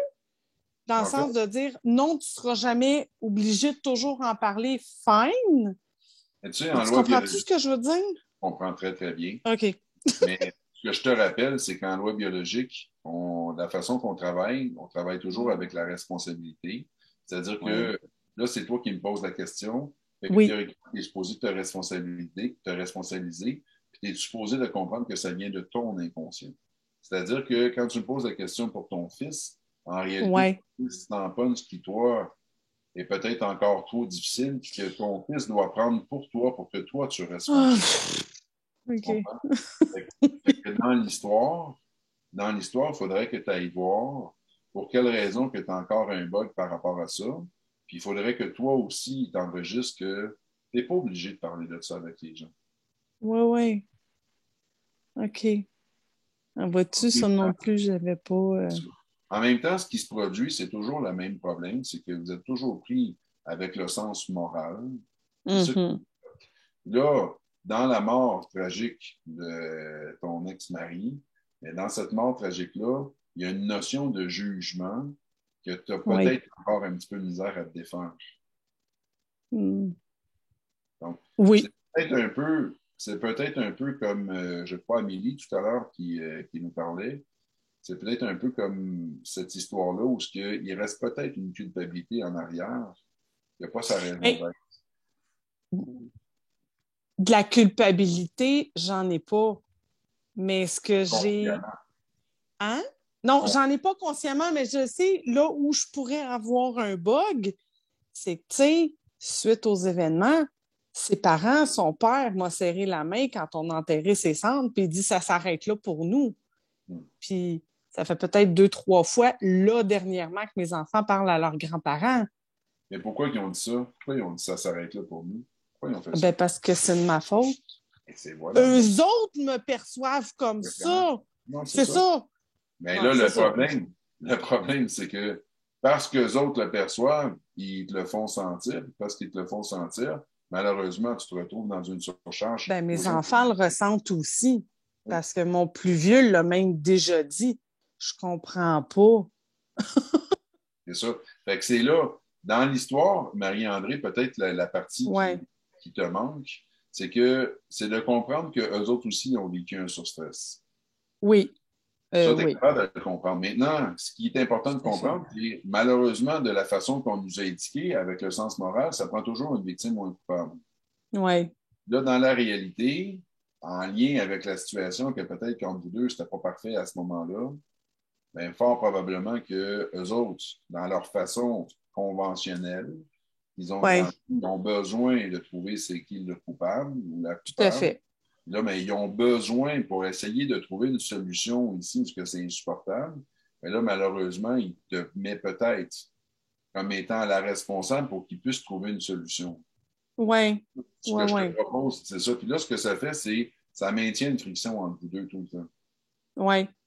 Fait que là, si toi, tu arrives à comprendre cette notion-là de leur part à eux, puis que tu es capable de faire la paix, parce que là, c'est dur d'être en paix parce qu'ils t'attribuent quelque chose qui ne t'appartient pas. Non, c'est ça. Là, si tu comprends pourquoi ils le font, puis tu es capable d'être vraiment en paix avec eux, là, qu'est-ce qui va se produire à ce moment-là? C'est ces conversations-là vont être beaucoup moins difficiles parce que tu vas comprendre qu'eux avaient besoin de trouver un coupable. Ils ont besoin de survivre comme n'importe qui. Puis la seule personne qu'ils ont pu mettre dans cette position-là, c'est toi. Regarde, tu comprends que vous avez eu besoin de ça. Puis ça, qu'est-ce qui se produit, c'est qu'à partir de ce moment-là, il y a un contact qui peut se refaire. Il est très différent. Oui, je comprends. Ah, mon Dieu. Là, la paix va se faire parce que ça ne se faisait pas avant. Oui. Mon Dieu. Tonnes d'exemples de gens qui ont été des années sans se contacter, sans se parler. Puis à partir du moment qu'une des personnes, dans un côté ou dans l'autre, qui a fait le travail de se responsabiliser et de faire vraiment la paix avec la situation, paf, les communications se refont instantanément. Comme par magie, oui. Exactement. Donc, j'ai aucun doute. C'est la partie là, qui te manquait là, par rapport à tout ça. C'est très possible. Puis même le lien que tu as fait, je ne l'avais même pas fait, celui-là. Mais pas il était trop évident. C'est normal. Non, mais c'est normal. C'est mon travail. Moi, je fais ça à temps plein. Non, c'est ça. Quand ma voiture a fait un tic-tic-tic que je ne comprends pas, je n'y inspecte ça. Je m'envoie le garagiste. Quand j'ai le goût de manger un bon croissant, ben, j'espère que ça, je m'en vais à la boulangerie. Oui. On a chacun nos métiers. Toi, tu as le tien. Ça, c'est le mien. Fait que quand vous en avez besoin, ben, vous me contactez, puis ça me fait plaisir de vous aider à reprendre conscience de choses qui sont parfois évidentes, mais que malheureusement, dans le brouhaha de tout ce qu'on vit, on a à le mettre dans la bonne case. Donc, c'est là que je suis. Ça fait du sens pour toi, ça, Marie-André? 200%, c'est juste parfait. Génial. Donc, on va terminer cette soirée conférence sur ce cas-là, sur le cas de Marie-André. D'abord, je voudrais vous remercier de votre intérêt, de votre participation. Je vous remercie en quelque part aussi de votre confiance parce que quand vous osez partager ces réalités-là devant tout le monde, en quelque part, c'est parce que vous me faites confiance. Je vous remercie beaucoup. Je suis toujours très heureux de pouvoir vous accompagner. J'espère sincèrement que tout ce qu'on fait, tous les produits qu'on dépose sur le web puissent vous aider. Ne vous gênez pas de le partager. C'est pour ça qu'on le fait. Puis je vous le dis, l'outil à intégrer réellement, celui qui va vous servir pour le restant de vos jours, celui qui va faire que vous allez sortir des limitations conventionnelles pour réussir à générer des cas qui semblent être spectaculaires, mais pourtant qui sont tellement logiques et tellement sensés, bien, c'est la plateforme sur les fondements des lois biologiques. Vous ne verrez plus jamais la vie de la même façon. Les possibilités qui surgissent de cette plateforme-là sont extraordinaires. Donc là-dessus, la gang, je vous souhaite une excellente soirée, puis à bientôt.